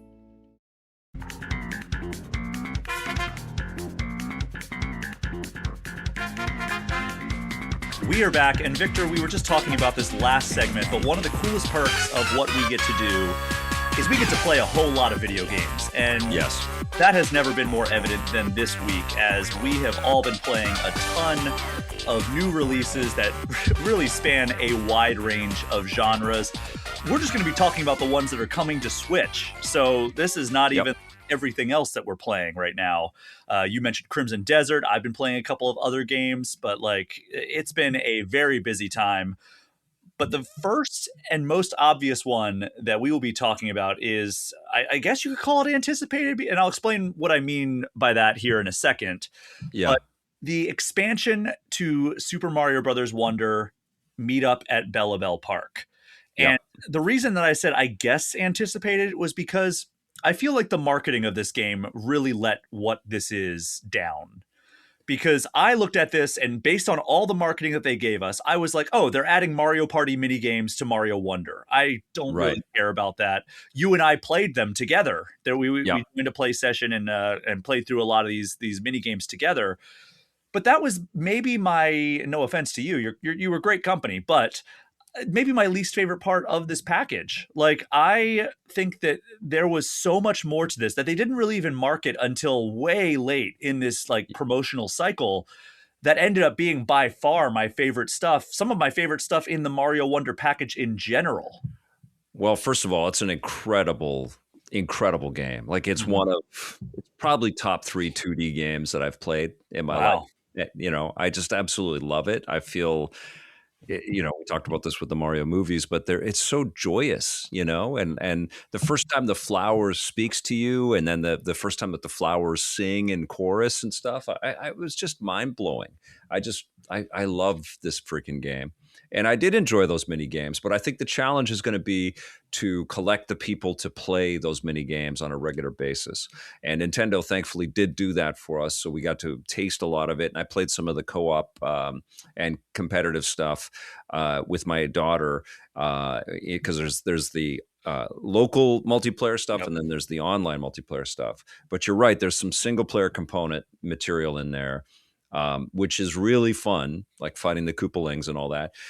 But I'm curious, what is your favorite part of this new edition here? So the story element of it is like, you go to Bellabel Park and the Koopalings swarm in and steal the Bellabel flowers. There are 7 of them, which is convenient because there's 7 Koopalings. Yeah. And you have to go to the different worlds of Super Mario Brothers Wonder and challenge them to a boss course, not just a boss battle, a boss course. Yeah. And I mean, the best part of Super Mario Brothers Wonder, outside of like, the core Mario functionality, like, oh, it feels really good to run and jump and get power-ups, and the art is great. But like, that's true of a lot of Mario games. The thing Yes. about Mario Wonder is the wonder effects, right? And like just the ways that they warp this stage, warp the experience of playing through a level. Big time. And they really capitalize on that with the Koopaling boss courses. So it's not just like, okay, you get to the end of a normal stage and you fight a Koopaling who has a wonder effect, like a wonder flower that they're using to their advantage. It's that, but it extends across the entire stage. And it's so compelling to see, like, okay, Wendy is a fish. So she is going to like swim at you. She's going to throw other fish, like cheeps at you, and like just really alter the way you play the stage. And then another character, he transforms into a ghost, and I'm going to try to not spoil a lot of stuff, but like he starts attacking in a certain way that like really impacts the way the level plays. And it's like extra considerations on top of just platforming through the levels. And when you get to the boss battle at the end of these stages, I think they are some of the best boss battles that the 2D Mario franchise at least has ever done. I think that they are better than a lot of the base game, the base boss stuff fights. Yeah. They're definitely better than the final boss, which I thought was a big disappointment in Mario Wonder. I thought the final boss battle in Mario Wonder was pretty underwhelming. All of these, I think, are better than that. And they do such a great job of expanding on what a wonder effect can do. Because they weren't particularly difficult, though. I did find that, like, beating all 7 of them I found that kind of interesting, that they weren't like really like you have to challenge you and then go back at them. But they are unbelievably, undeniably enjoyable. They're so fun and they're so clever. And I totally get that. And did you also enjoy the training camp? I forget what they called it. Toad Brigade Training Camp. So the thing that was my second favorite part, because I love that. There are 2 major complaints against Super Mario Brothers Wonder that I think are very valid. One is the just lack of multiplayer functionality. I mean, there was multiplayer in the base game, but it just wasn't as fleshed out as I think it should have been in a 2023 release. And that rectifies it here with the Attraction Central, which is all like the multiplayer mini games and everything. But the other very valid complaint, I think, is in the difficulty of Super Mario Brothers Wonder. Like the Koopalings, like you said, they're engaging, they're fun, not particularly challenging. There's a couple that I didn't die, but I tripped up and I was like, oh man, this is getting kind of tense. But I didn't end up. I don't think I had to replay any of them to beat them. No. I think I beat all of them on the first try. I can't say the same about Toad Brigade Training Camp, because some of those, I mean, this is where they really addressed the difficulty. Some of those, I was like, am I going to be able to beat this? It was the same feeling I had in those final, like if you 100%ed Mario Wonder when it came out. Which I still haven't, because some of them are super tough. There are some really challenging levels, which is part of what makes the game so incredible. Mm-hmm. So I was disappointed that the base game waited until those post-game levels to really ramp up the difficulty. If you wanted more challenging stuff from this game, Toad Brigade Training Camp is where you need to go. And it's a shame that it's named that, because it sounds like a tutorial. You're gonna miss it. Yeah, you're going to miss it. I that was like the last thing that I checked out. I'm like, this is really, really fun.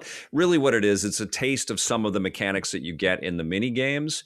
That's why it's called the training camp. And the mini games in multiplayer were really fun, but I know that the challenge is going to trying to collect, because everybody is busy and saturated with a million things. Everybody's on their own siloed, screen doing whatever they want to do right now. And so you got to pull them away from that and join you in your Mario Wonder experience. But if you do, the multiplayer stuff is really fun. My favorite thing is what you do with the Bella water, because you earn the water to, flesh out your camp. You can decorate everything with the flowers and stuff. And I didn't even think about this. Like, I didn't even think this was coming. It was a nice surprise, but you can get instrument flowers, and the instrument flowers turn the poplin band into a bigger band. They just start adding instruments to it. It's not even gameplay. It's just an experiential element in the thing. But as these little poplins start parading around with their instruments and they're playing the music, which is great, the new instruments you add change the timbre and the sound of the music. And it's just so smart and so lovely. I was so charmed by it, man. I just thought that was an incredible addition. It's shades of that, a larger version of that small mission in New Donk City in Mario Odyssey, where you're going around collecting the different instrumentalists, and you go into that concert hall and it's just like the bassist, and you just hear like the bass line of the Mario overworld theme, and then you get the trumpeter, and then you get a dun, dun, love dun, that, yeah, that was great. The guitarist, like that was great, and it feels like that. You're right.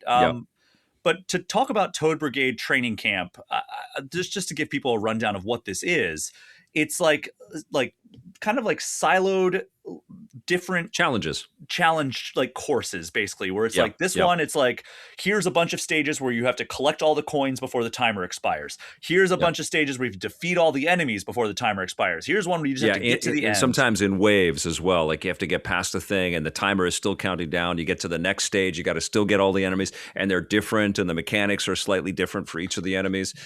Brilliant. It's really condensed, gameplay moments. And the gameplay mechanics are often different as well. Sometimes sometimes you can choose whatever loadout you want. Other times they're like, no, you have to use this loadout. And like, there was one where it was like, you had to avoid coins, and you had not only the invisibility, there are new dual badges that you can get, where it's two of the badges that you can equip combined into one. And some of them are like, all right, well, you get the spin jump, and then you can transition straight from like the spin boost jump straight to like the parachute cap that like lets you really be precise about where you want to land and like be careful. Then there are others that it's just like, this is designed to make it more difficult. And the one I want to see those badges in a 3D Mario. I want to see some of that stuff go to a 3D Mario. You're right, though. Training camp is not a great name for that section. And I'm thinking that you're probably, like, they could have changed the marketing to kind of focus on the more of the single player elements of the game, and then pivoted to, but we've also added all this cool multiplayer stuff. But they led with the multiplayer stuff, and it's great, but it's not realistic, I think, for most people than how they're going to experience Mario Wonder. It just isn't. Yeah. And then like you said, like in the Toad Brigade Training Camp, like they also, sometimes it's just like, you're on a bouncy ball. You got to get through this level as you're bouncing on this ball. You have no attacks or anything. You just got to get to the end, and there's like bumpers pushing you all around, and you have a time limit. So you got to get up there and figure out like the best path. Another one, you're in like a plane, kind of like in like Super Mario Land, where you're flying around, and you got to hit like Flappy Bird. A little bit. Yeah. But like there's one that is the bane of my existence, this dual badge that is my two least favorite badges in one. And that is the spring feet, where you're just constantly on a pogo stick, basically, and invisibility. And there are some badges or some Toad Brigade training courses where you have to go through a level with that. And I despise it, but and that's why they do it, because they want it to be challenging, and mission accomplished, because it took me about 20 minutes to get through that course. And like, there are some of them like that, where it's like, you can tell they said, all right, well, we're going to make this one a really tough one to get through. And there are so many really interesting ways that they experiment with level design in Super Mario Brothers Wonder through the Toad Brigade Training Camp, but also through the Koopaling encounters, because all of them have distinct power sets, and then you have to adjust how you're going through a level based on that. My favorite thing from the Toad Brigade Training Camp are the missions where you have to remain invincible. So it starts off, it gives you a star, and then you have to find another star point to renew your invincibility before you run out. And if you run out, you're dead. And you got to keep going. And, you start speed running through a level, and then you see a star point. You're like, all right, I got to go there. And what it does is it moves. So it starts like juking you basically, and goes up into into an area where you have to wall jump back and forth to get to the top. It starts becoming not only a speed run thing, but also a think on your feet thing, which I think is a really fun combination. Of course, it's the same every time you go into it. So like eventually you do learn the patterns of the star points. There's a little bit of a memorization thing. But yeah, it's just so engaging and so much fun. And I feel like it was a thing that this game was missing. And I loved the base game. Like I gave it a 9.25 when it came out. And I called it the most creative Mario game in 30 years, or most creative 2D Mario game in 30 years. I think since maybe Yoshi's Island or Super Mario World, there hasn't been a game in the 2D Mario lineage that is as creative as Super Mario Brothers Wonder. Yoshi's Island is a great call out. Yeah, all the morphing abilities of Yoshi. Yeah. I loved it too. I think I gave it a 9.5. I think it's absolutely incredible, and I think that this new edition makes the whole game like hovering right at a 10. But of course, it's built. You have to factor in that it's based on an older game, which diminishes the surprise a little bit. And it's got an emphasis on the multiplayer stuff, which is not going to be for everybody. But it is an incredible game. Who it is for people that didn't get it on the Switch 1. It's absolutely a pickup for your Switch 2. If you didn't have it on Switch 1, this is the biggest no-brainer on the entire Switch 2, I think. Yeah. But even if you had it on Switch 1, like I 100%ed it on Switch 1 before it even came out. I got the 100%. The Switch 2 version, the 4K at 60 frames per second is great, but like that's negligible compared to the new difficulty stuff, the new Koopaling stuff, the fun little discovery that you get in the Bellabel Park overworld map, and of course the multiplayer it's also stuff. Been long enough that you could just start from scratch if you've played it before and just re-experience all of it. Sure, you're going to fly through a lot of the levels, but it's also beautiful. And weren't you also thinking of Mario Maker and how you can kind of have this language with the level designers as you're playing through these games, and how smart they are and how much they riff and how much that will translate to an inevitable future edition of Mario Maker? I hope it's really, really well defined. I'm sure they're going to have some wonder stuff in a new Mario Maker down the road. Oh, that would be it's so not the much last fun. we're ever going to see of that elephant character or the new flower character. Yeah. Oh, the talking flower's still everywhere. He's the referee or the commentator in Mario Tennis, and he has his own little statue. Yeah. He's still everywhere. Like they've carried him forward. Fever terrific as well? I think that's a bit of an underappreciated 2026 game. I loved Mario Tennis Fever. So that was a lot of good. fun. Yeah, I really liked that a lot. But yeah, I mean, Super Mario Brothers Wonder, it's such a terrible name. Super Mario Brothers Wonder, Nintendo Switch 2 edition, plus Meetup in Bellabel Park. It's an abysmal title. Like they need to get rid of the Nintendo Switch 2 edition stuff and like figure out a better naming convention. Like I know you can't just call it like New Super Mario Brothers Wonder, because that new nomenclature is kind of tainted at this point. But like, I don't know. Like it's really unwieldy to have to be like, I bought Nintendo Switch 2 edition of Super Mario Brothers Wonder, or like if your friend's like, oh yeah, I bought Mario Wonder, which edition should I get? Like, oh god. Yeah. Let me get a deep breath before I tell you this. Super Mario Brothers Wonder, Nintendo Switch 2 edition, plus Meetup in Bellabel Park. Oh my god. Okay, let me breathe again. It's frustrating that like that's a small complaint in the grand scheme of things. That this is a still an extremely joyful game. It is a great game to turn on and just forget about whatever worries you have going on in the real world. And it's, it was a blast to play in 2023, and it's even better in 2026. Hell yeah. And then if you pair that up with Super Mario Galaxy 1 and Super Mario Galaxy 2 on Nintendo Switch 2, after you see Super Mario Galaxy in the theaters next week, you're going to be very, very happy. You're going to be playing all kinds of goodness.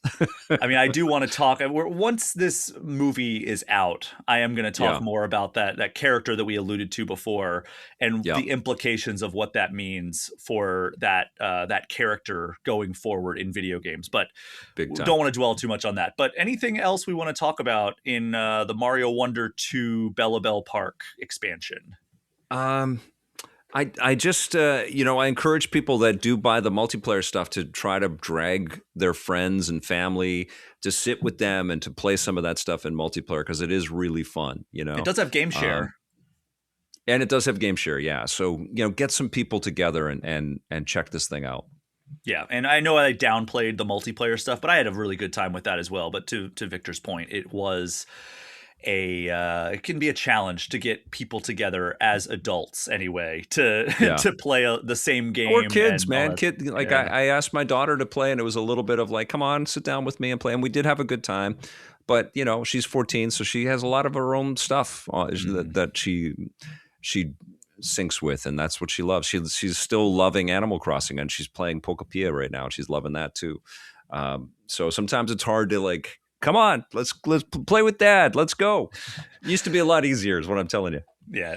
Well, I mean, we used to have, how many channels on the TV, and now they have unlimited entertainment on their phone at any given moment. So yeah, I understand. I mean, hey, Tim Sweeney even called it out in his Epic Games letter, talking about increasingly engaging forms of entertainment they have to compete with as game developers. So I get that. Yep. But Super Mario Brothers Wonder, Nintendo Switch 2, plus Meetup in Bellabel Park is available now on Switch 2, and I gave it a 9.25 out of 10 over on GameInformer.com. If you want to read my full review, you can go over to that website. But yeah, basically it feels like, a natural extension in a lot of ways to the original Super Mario Brothers Wonder package. Big time. I gave it a 9 on EP, on Reviews on the Run.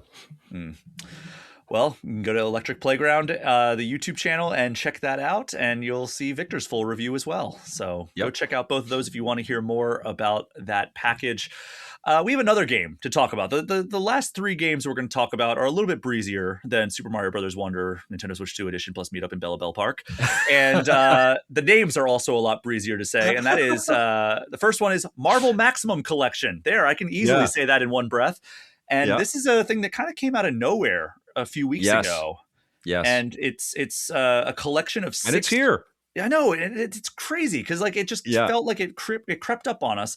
And it's 6 games from Konami's past with the Marvel license. And it's Konami and Data East and and Acclaim Games, which are now owned by a company called Throwback, and they've been parsing out some of those old classic games in different ways, like Turok and other things. But they went back, limited run, went back and worked with all of the stakeholders and with Marvel Games to be able to collect them all in one collection, which sounds impossible to me, but they did it. It does. Well, I think Konami is working with them because there is a big Konami screen that pops up when it starts. But the centerpiece of this is the X-Men arcade game back from like 92, I think it was when this came out. Yeah, I don't have the dates in front of me, but I'll trust you. But and then there's Captain America and the Avengers. There's the arcade, Mega Drive, and arcade and Mega Drive, I guess, are the only versions of that. Spider-Man, Venom, MaXimum Actually, Carnage. there's an NES version of Captain America and the Avengers, which was pretty cool and very different from the arcade experience, which I appreciate. I think they put the Super Nintendo version of. So overall, there's 13 different variations of these 6 different games, and some of the 8-bit versions of the games turn out quite differently than the sort of core mothership versions, the higher profile ones. But it's a pretty cool trip through Marvel history and video gaming history. Yeah. So the one I was really looking forward to was Spider-Man and Venom MaXimum Carnage.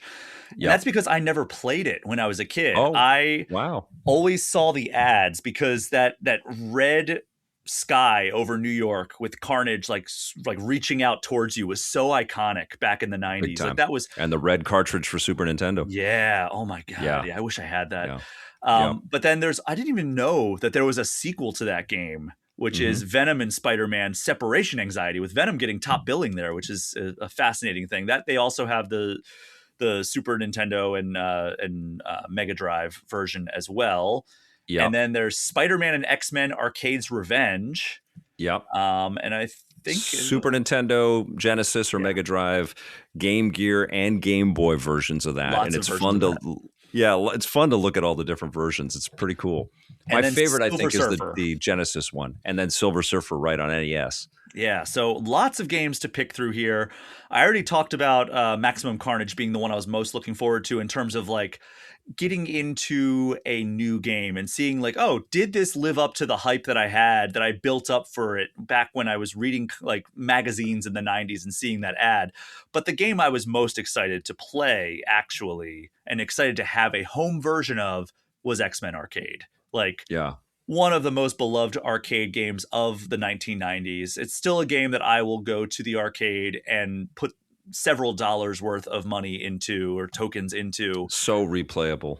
It is. And I sat down. These and I played games through that all entire speak to thing. that. You know, all these conversations we've had in this episode about the longevity of games and how long they are. And I mean, this is a perfect artifact to be able to go back and to witness a simpler age, but to play games that are eternal. Like they're just fun forever to jump in. And not all of them to the same degree. I mean, there's certainly some quality variance in here, but man, these games hit, you know, and it's because we care about the characters.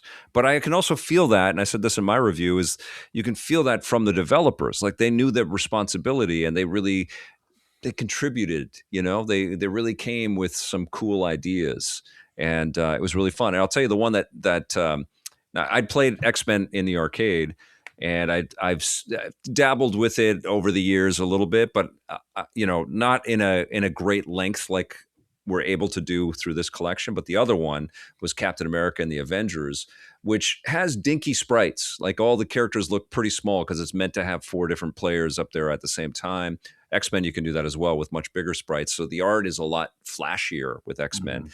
But with Captain America, they're smaller and the animations aren't quite as elaborate, but there's a lot of variety. And I honestly came away having the most fun playing the arcade version of Captain America and the Avengers, because there's cameos like crazy in the thing. Wonder Man's in there, and the Wasp, and then we get Submariner pops in for a bit, and Captain America is always thanking everybody. And there's some grammatically incorrect stuff on in the text and stuff, but it's so fun. And the other thing that I really appreciated about it, actually thought the animations were pretty cool, but there's a nice variety. Like sometimes they'd be in like a space shooter thing, because Data East made lots of space shooters. So Captain America will put on a space helmet or an underwater helmet and then be blasting away with his shield at all kinds of enemies.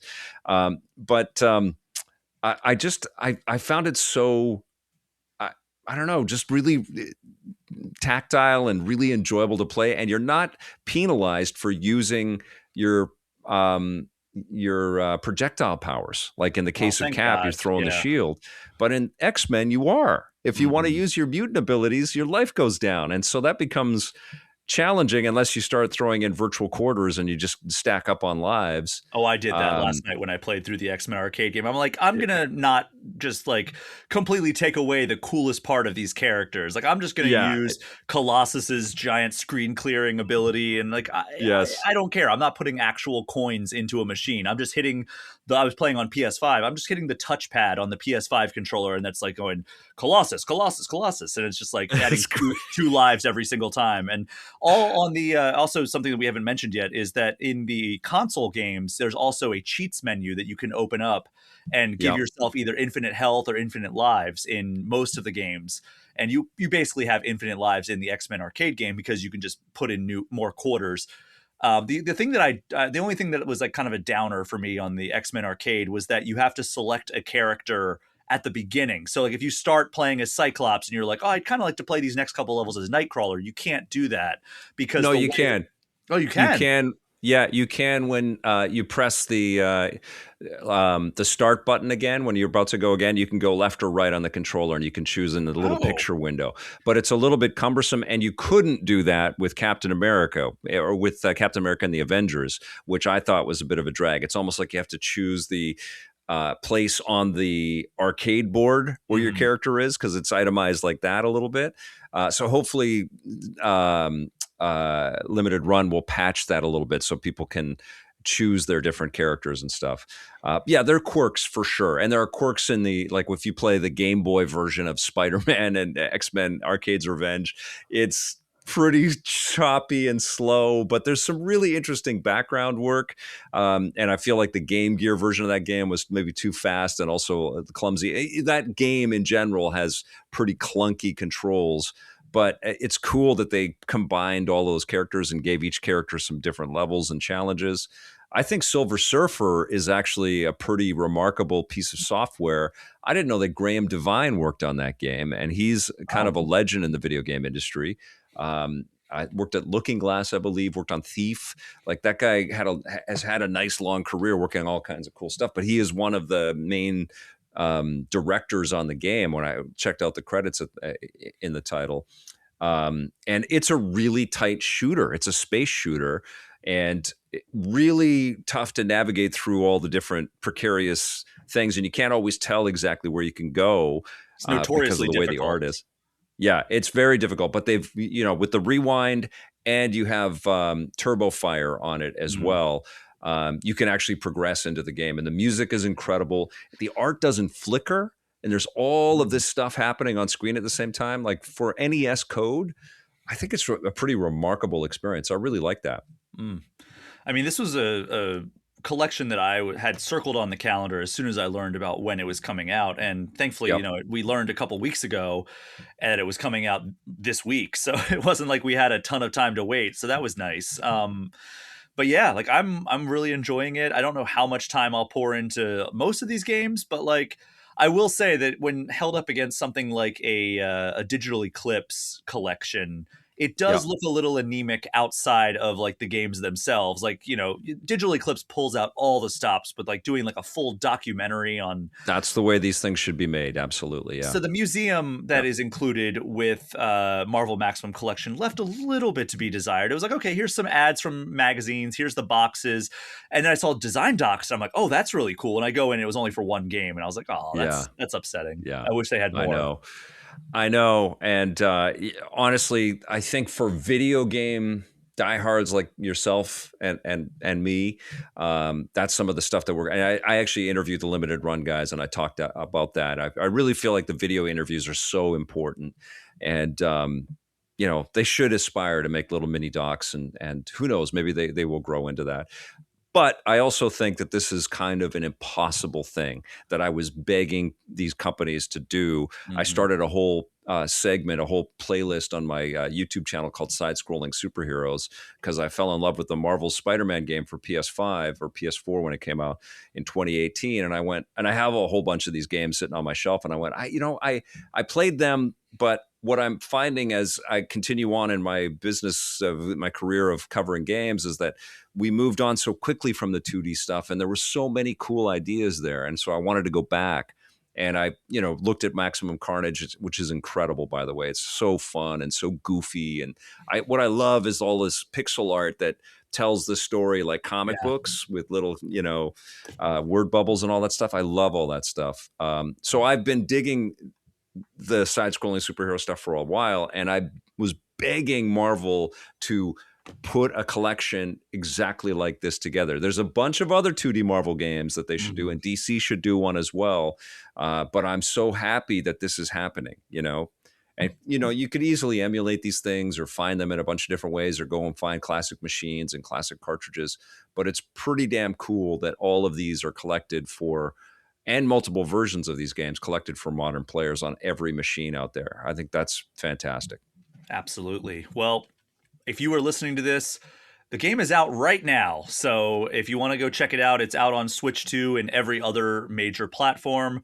I'm having a blast. Again, I played it on PS5, so I can't talk specifically about how it runs on Switch or Switch 2, but it's out there. So go check that out. And we have two more games to talk about, not in as much depth because they're both sports games. I know as soon as I talk about sports games, people are like, all right, I'm done with this episode. So I love sports games. I do too. And I have fallen into becoming the sports game guy at Game Informer because all the other sports guys left. So it's just me now. So I reviewed MLB The Show 26. If you're watching the video version, you can see I am wearing the Baltimore Orioles jersey because it is opening day as we are recording this episode in the Major League Baseball. And you're not a Twins fan? they're like my second favorite team. Like my rule Okay. for when I move to a city that is not like the city that hosts my sports teams is I will root for that city's team as long as they are not, one, a rival to my team, or Yeah. two, playing my team. It Right. just so happens that the Twins and the Orioles open the season against each other. So I am wearing this You're around conflicted. around the Twin Cities as an enemy of the state, basically.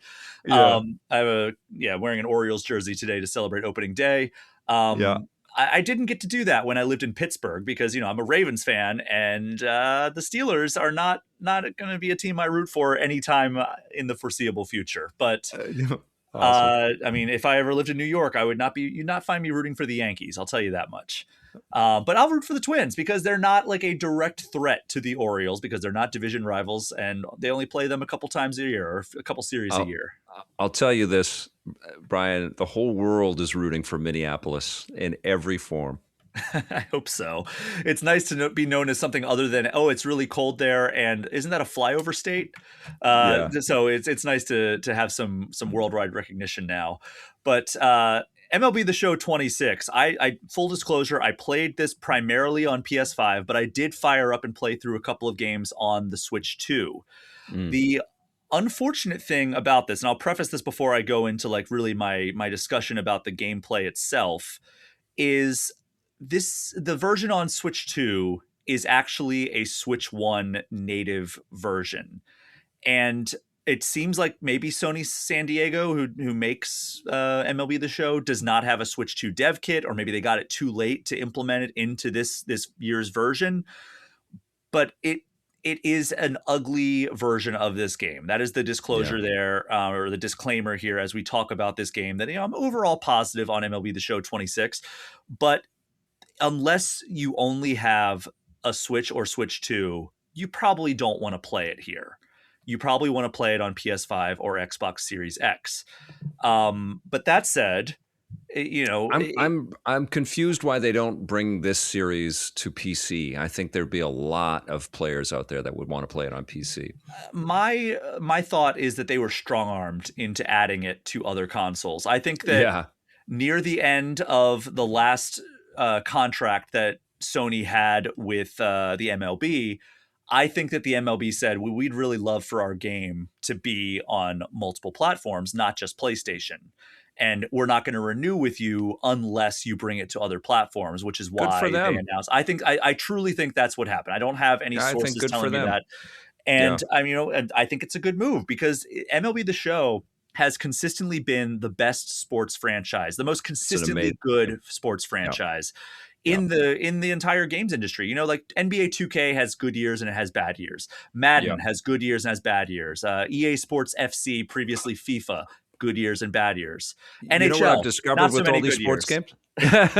It's always the monetization stuff that just gets so cluttered and silly. It's never the core play of the games. That's always fun, but it's the preponderance of all of this store crap that tarnishes the experience. It just does, unless that's what you're there for. That's particularly true with NBA 2K. Like NBA 2K should be a free-to-play game, not a $70 game the way they sell it, because you go through the city, there's ads for Nike and State Farm, and freaking Jake from State Farm was a rendered character that you talked to in one of the games. Nuts. And it's just like, this game should absolutely be a free-to-play game. It's a great game. Like all my reviews that I write about NBA 2K are like, as long as you are on the court, it's incredible. It's everything else that is cumbersome and takes away from the overall product. And one of the things that I can't stand about that whole thing too is like the city, like it runs at 30 frames per second or something too, right? So it runs like garbage.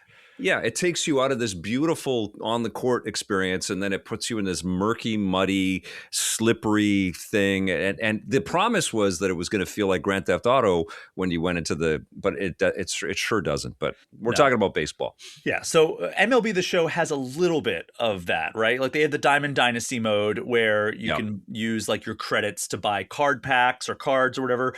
That's not a mode I typically spend a lot of time in. But that said, I did have some fun with it when I was doing the review, because there are so many different ways. Like you can play online to earn coins, or you can play single player. There's like conquest mode where you're going through and like there's like it's like a board game. You roll dice and like you kind of clack clack clack clack clack, like you have 6 moves because you rolled a 6. But so does like your this like kind of like boss character also has a dice or a die that he's rolling, and he can try to catch up to you. So you're going around trying to collect as many spaces. That's a fun little like mini game to play. And then as you come across challenge nodes that you don't know where they are, you get thrown into like these very specific game situations. It's like, all right, there's 1 out in the 9th. You're down by 2. You got to come back and win the game. And it's like, okay, that's cool. Like that. And like, if you succeed, you get like boosts and buffs for your next thing. And if you fail, you get, nerfs to your characters or your players in the next challenge, or like, all your players are going to be -5 contact for the next 2 challenges. And it's like really cool the way it builds or kind of avalanches on you as you go through that. So that's fun. And it does play into like the social media culture that we have right now, where you're ripping packs and you're opening and seeing what you get. Like that also is fun. My favorite stuff is the franchise mode and Road to the Show, which are the taking control of a full team and running them over the course of several seasons. That's always my favorite in any sports game.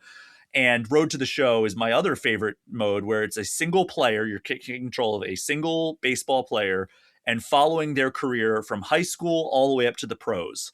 And it's very cool. It's very RPG inspired. So like, you have a good game, you get a bunch of experience. You can funnel that into, all right, I want to be a better contact hitter. I want to be a better power hitter, a better base runner, a better fielder, whatever you're trying to build up.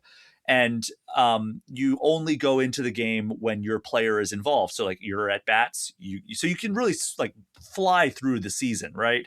And franchise does a cool thing with this as well. They got rid of this, my favorite thing, which is called March to October, which tried to instill like an overarching narrative over the games that you played, where like in the early iterations of it, they were really ambitious, where they had like a dugout reporter being like, they've lost like 5 of their last 7 games. They're really trying to come back. And it's like, it was a really immersive, like broadcast style experience.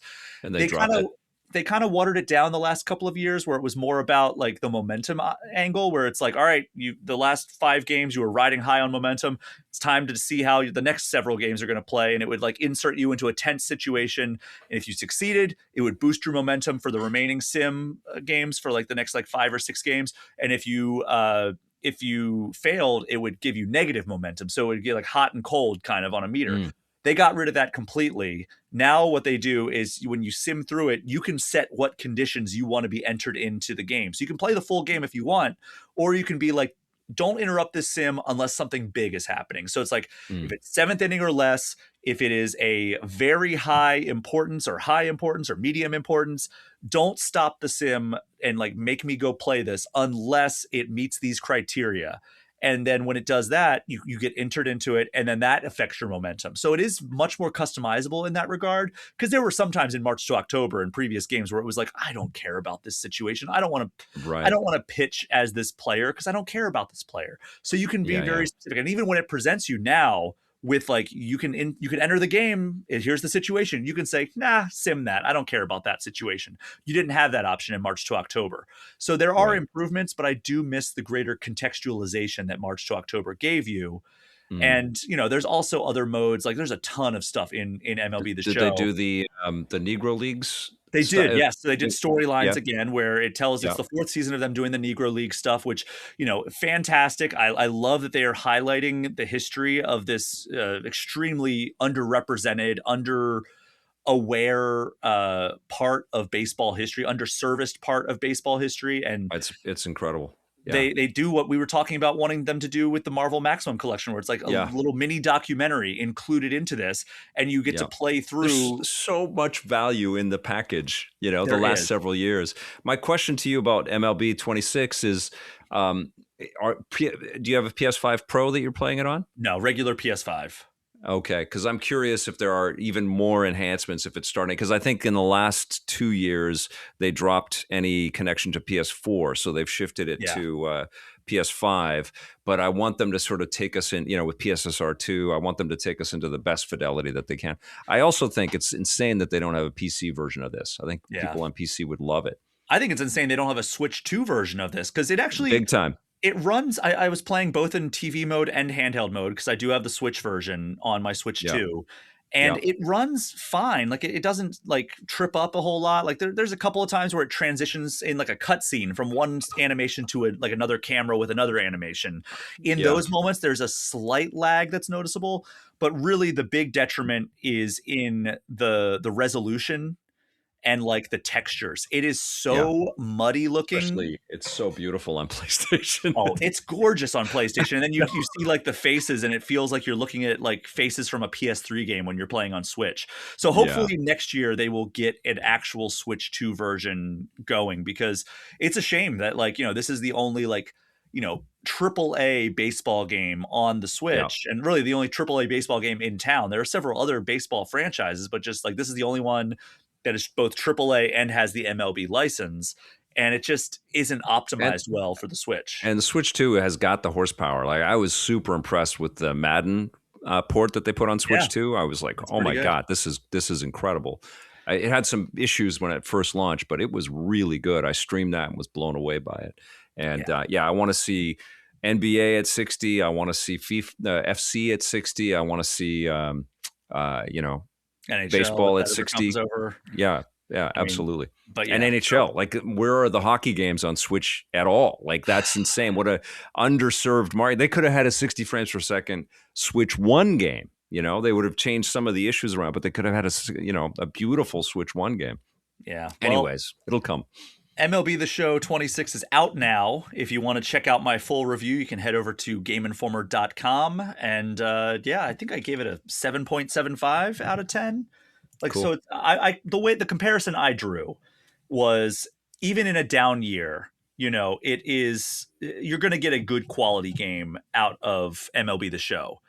It's like almost like how the Yankees are, where they haven't had a losing season since 1992. So even on down years, you have a baseline of quality for that team. Right. Conversely, the Baltimore Orioles, my team, they have just, completely lived in mediocrity for the last 30 years with a few standout seasons as exceptions. And that is you're there, man. You're supporting them. That's other sports franchises, right? Where it's like, okay, we have a really good year, and then the next few years are bad, and then a really good year, and then the next few years are bad. I feel like that is other sports franchises. Whereas the Yankees, they have good years and they have bad years, but there's always that basement that like is higher than some of the ceilings of other franchises, right? That is MLB The Show. As much as I hate to like sing the praises of the New York Yankees, my least favorite sports team on the planet, I think that MLB The Show kind of has some parallels there, where it's just like, that you're going to get at least a quality product, whether it's a good version or a bad version. I think this one is more of a down year than an up year. Yeah. But it's still, a very good sports game in general, even with those caveats I gave about the Switch performance. I say that about almost all of the sports games, like all of the major league sports titles, NBA and Madden and NHL and FC. They're all really solid games at their core. They're all fun to play. They get the fundamentals right, but they clutter it up, and sometimes they take away features. But I know that the hardcores that follow the real life sports also have a lot of expectations for each of them. But the thing that I always think about is, like, if you really love these sports and you would want to go to see a real life game, go to an arena or whatever and sit down and buy a ticket, it's going to cost you more than the price of just the cost of this one game. And you're going to be able to play it by yourself or with friends for a long, long time. There's a lot of value there. I mean, depending on where you sit, it's going to cost you more than buying a Switch 2 and this game, because like if you're trying to get decent seats these days, like anything, whether it's a concert or a sporting match or whatever, it is going to be multiple hundreds of dollars, especially if you're taking somebody else. Like if you have kids or a partner or just a group of friends, that is going to be multiple hundreds of dollars unless you're sitting with your back up against the wall in the upper deck. And, we talk about live service and stuff. I think live service kind of works with sports games because there is an ephemeral quality to them. We're not, racing to go back and play, baseball 2003. We move on. Maybe MLB Slugfest or something like that. But it's less about the sim experience. It really is tied to the moment and to the time period and the players that are actually playing the game at that moment. I think we look back at the 16-bit stuff with some love and there's some charm there, playing NHL or something like that back in the day, or old Madden or something. But I think that this is that rare genre in games where, the ripping of cards kind of fits with the whole sports collecting kind of thing about it. And it is about checking in every season and sort of playing along with the story of the season if you love the sports. I just love the games. I love the way that these things have played, going back all the way to when NHL and Madden launched and FIFA launched on the Sega Genesis. I was like, oh my God, these are so fun. And now they're just way more complex and sophisticated, but they're also engineered to get as much money out of you as possible. So I stay away from all that. Victor, you don't have the outline to this episode. I don't share the outline with my guests typically. Yeah. So you do not have access to what I'm talking about. But you gave me another perfect segue into the next game, the final game that we are going to be talking about here. That is a game called Basketball Classics. Cool. It is another sports game, as the name implies. It's been on PC since about 2019, it looks like. Okay. And it is a love letter to the 8-bit games, the 8-bit basketball games and sports games back in like the NES days. Right. And it came to Switch this week. And basically, you were talking about different eras. This gives you basically like approximations, unlicensed versions of classic NBA teams throughout the years. So there's a story mode, and you go in there, and it almost looks like a Mega Man boss select screen where there's 5 teams. You're playing as a team called the Scrubs, and there's 5 teams, and like the first one is like the 89. It just says 89 Chicago, and you're like, okay, and you go in there, and it's like, all the names say point guard, shooting guard, small forward, power forward, center, right? Like there's no substitutions, nothing like that. It's a very high up camera, so like you're looking almost like isometric view at like these very small sprites running around. I wish it was 16-bit instead of 8-bit style, because I do think 16-bit was kind of like a pinnacle in the sports genre. It was amazing. Yeah, so it was amazing. Hopefully there's like a Basketball Classics 2 or something that comes out, because I loved those Genesis basketball games. Yeah. But like this is fun for what it is, and it's a very simple game of basketball. You're not going to be having scores. I mean, presumably, maybe I'm just not good at this game yet. I've only played a few games of it, but you're not going to be having scores that are like 115 to 98 or whatever. Like I think my final score was like 42 to 33 or something like that. Okay. So it's very straightforward. You got to earn the buckets.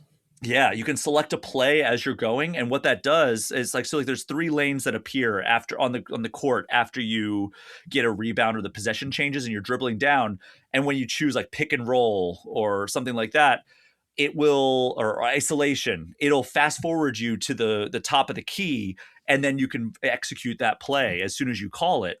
Or you can avoid those and just dribble up in real time and do that. But it's all about passing around, finding the right player to shoot and getting them open, because like the defense is also very contentious. And then also, if you go in for a dunk, there's a fun little mini game where you can go in and like you have like a set number of moves that you can do as your character is going towards the rim in slow motion. It zooms in like kind of like old NBA Jam style cutscene. Or not NBA Jam. NBA Jam had like the FMV style cutscenes, but like an old style like NES, SNES, like pixel art cutscene. And zoom into them, and you're controlling like up, down, around, doing spins and everything. And your defender also has a set number of moves that they can block. And it's actually kind of hard to get a dunk in if you're in traffic, because it's easy to get blocked, which I like. So that cool. There's like a little mini game there. And then also, I am such a sucker. We'll end on this. Such a sucker for games that don't have like license like athletes, but allow you to edit them however you want. So like there's multiple versions of Los Angeles, there's multiple versions of Chicago, there's multiple versions of Boston. You can go in there and, be like, okay, I'm going to name this. So I went and did like the 95 Chicago team, and I did like, this is, and it's just last name. So it's like, all right, Jordan, Pippen, Rodman, Longley. And then I did Ron Harper as their point guard. But it was just cool to be able to go in and do that. And it's like, all right, 2004 Los Angeles, I bet I can name all those guys, and like so on and so forth. It's such a cool like workaround to like, oh, we don't have it reminds me of Ken Griffey Jr. Presents Major League Baseball back on SNL, where it was like, we don't have any players' rights aside from Ken Griffey Jr. So we're just going to make all the teams but have fake players in it. And that's basically what they did. And all the teams, they are very much like the same colors and everything. But if you don't like Chicago being red, black, and white, you can change them to be whatever color you want. You can rename them. You can change what year it's supposed to be. That's so if like cool. you look at that and there's like 5 different Chicago teams spread out throughout like the eras, and you were like, oh, I wish that, like, you know, they have 89 and 95. I really liked that. I don't know, like 2002 Chicago team, which I don't think was. Does the art in the game change as you go into different eras? Because that No, would be a cool it's way all to the do same. it. It's always the same, but you're editing this, like the very rudimentary sprite as well. You edit like the player's like kind of profile picture that pops up when they have possession. So cool. it kind of can look like them, and like you can add different facial hair as well. So yeah, like there's reasonable customization, but not overwhelming like you get in like MLB The Show. So those classic sports games, there is an undeniable charm to some of those as well. I got to check this out. yeah, I mean, it just hit Switch and I think Switch 2 and every other major platform. Let's see, how much is this game? Because it can't be very much, but it's from Acclaim actually. Cool. Our old friends at Acclaim Acclaim are publishing it. Yeah, the Yeah. old friends in the new way that they exist. It's only $10 on Switch, Cool. and it's Cool. available on Switch and Switch 2. It runs well enough. You know, it looks like everything. How many players is this? One or 2 players? Okay, so you can't have like a full group, but like I'm having a great time with it. I was like, I when I saw the graphics, I was like, I was hoping for 16-bit instead of 8-bit, but Yeah. I'll take it. You know, hopefully that it sells well enough that we get a sequel and they leap into the 16-bit era from there. That's a great idea. It'd But be yeah. cool if I mean, it'd be such a trip to go through the ages. Like as you're going into new seasons, the graphics get a little bit better, and suddenly you're in cool. Wouldn't that be neat? That would be a totally wild way to look at a game like that. So here are the key features, and then we'll wrap up this episode because we are going quite long. Decades of rosters with 175 plus teams. Yeah. 1,000 plus players with individualized attributes. Seamless play calling. We'll skip a couple of these. Retro vibes galore. I can definitely attest to that. No virtual currency, no pay to win, no microtransactions ever, and simplified 3-button gameplay, which also, it was very easy to pick up and play. You know, you got some stuff to deal with in the game industry if those are bullet points, you know? And Crimson Desert even had a lot of those similar kinds of bullet points recently in AAA, right? So it's, I think we hit a ceiling with a lot of that stuff. I think there's a little bit more acceptance in sports gaming because of the different audience, and they're, collecting sports cards is pretty fun in its own right. I don't fall in for any of that, but I can understand it. But I think we hit the ceiling on how much of this live service microtransaction BS we can tolerate these days, Yeah. Yeah. Well, I don't have a review for this one to plug, but maybe I'll write something about this in some point in the future. But it's out right now. It came out last week, actually, so it's not technically a release that comes out this week like the rest of these games. I guess MLB The Show wasn't either. I just wrote my review this week because they didn't provide code ahead of time for that one. Plus, I was at GDC, so it's been a little bit late on that. But that's all we have to talk about today. Victor, thank you so much for joining me for this episode of All Things Nintendo. I love it, man. I love it. Thank you so much for having me. This was a blast, and I know we got into a lot of stuff, but this was a big week for the video game industry. Lots of big stories. Episode. Yeah. And thank you so much to everyone for listening. As you know, my Patreon and the associated Discord server are the best ways to get any questions or comments in, but you can also get in touch with me at brian@allthingsnintendo.com or hit me up on Blue Sky or Instagram at Brian P. Shea. Victor, tell everyone where they can find you online. Well, you can find most of our content on our YouTube channel. It's youtube.com/EPNTV. I'm Batwing on Instagram. It's The Electric Playground on TikTok. I'm on Blue Sky as well. I think it's Victor Lucas on Blue Sky. And I'm still on the old place at Victor_Lucas if you're still over there. YouTube's probably the best place to find us. And we stream all the time on YouTube and on twitch.tv/EPN as well. That is our show for this week. Thank you again for listening. Take care. We'll see you next time.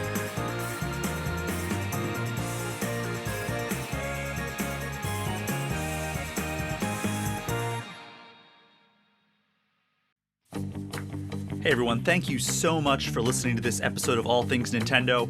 Before we wrap up this recording, I just want to give a very special thank you to the $10 patrons of this show.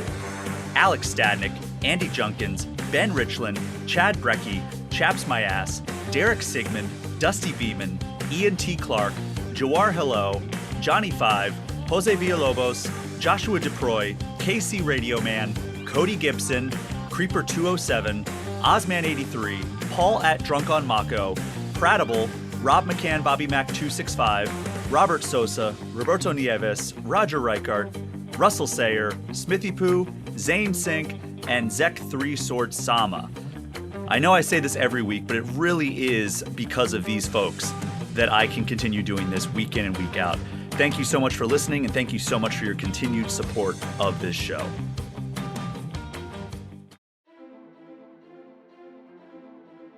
Every hero strikes out on their adventure for a different reason. To prove myself worthy of my mother's praise. To write my own story and discover who I really am. To prove to my family that I am more than they believe me to be. To revive the god that has chosen me. But when the fragile balance of the world is in jeopardy, and sinister forces move in the darkness, heroes will be tested, pushed to their limits and beyond. And it will be left to them to determine if they are up to the task. There is a darkness rising. Will they be able to overcome the challenges and meet this evil head-on? For my god. For my story. For my freedom. For the world. To restore the balance. Modified Role Season 2, The Chronicles of Erin, a D&D 5e actual play podcast. New season, new characters, new story. Find us on all the usual podcasting apps or at modifiedrole.com.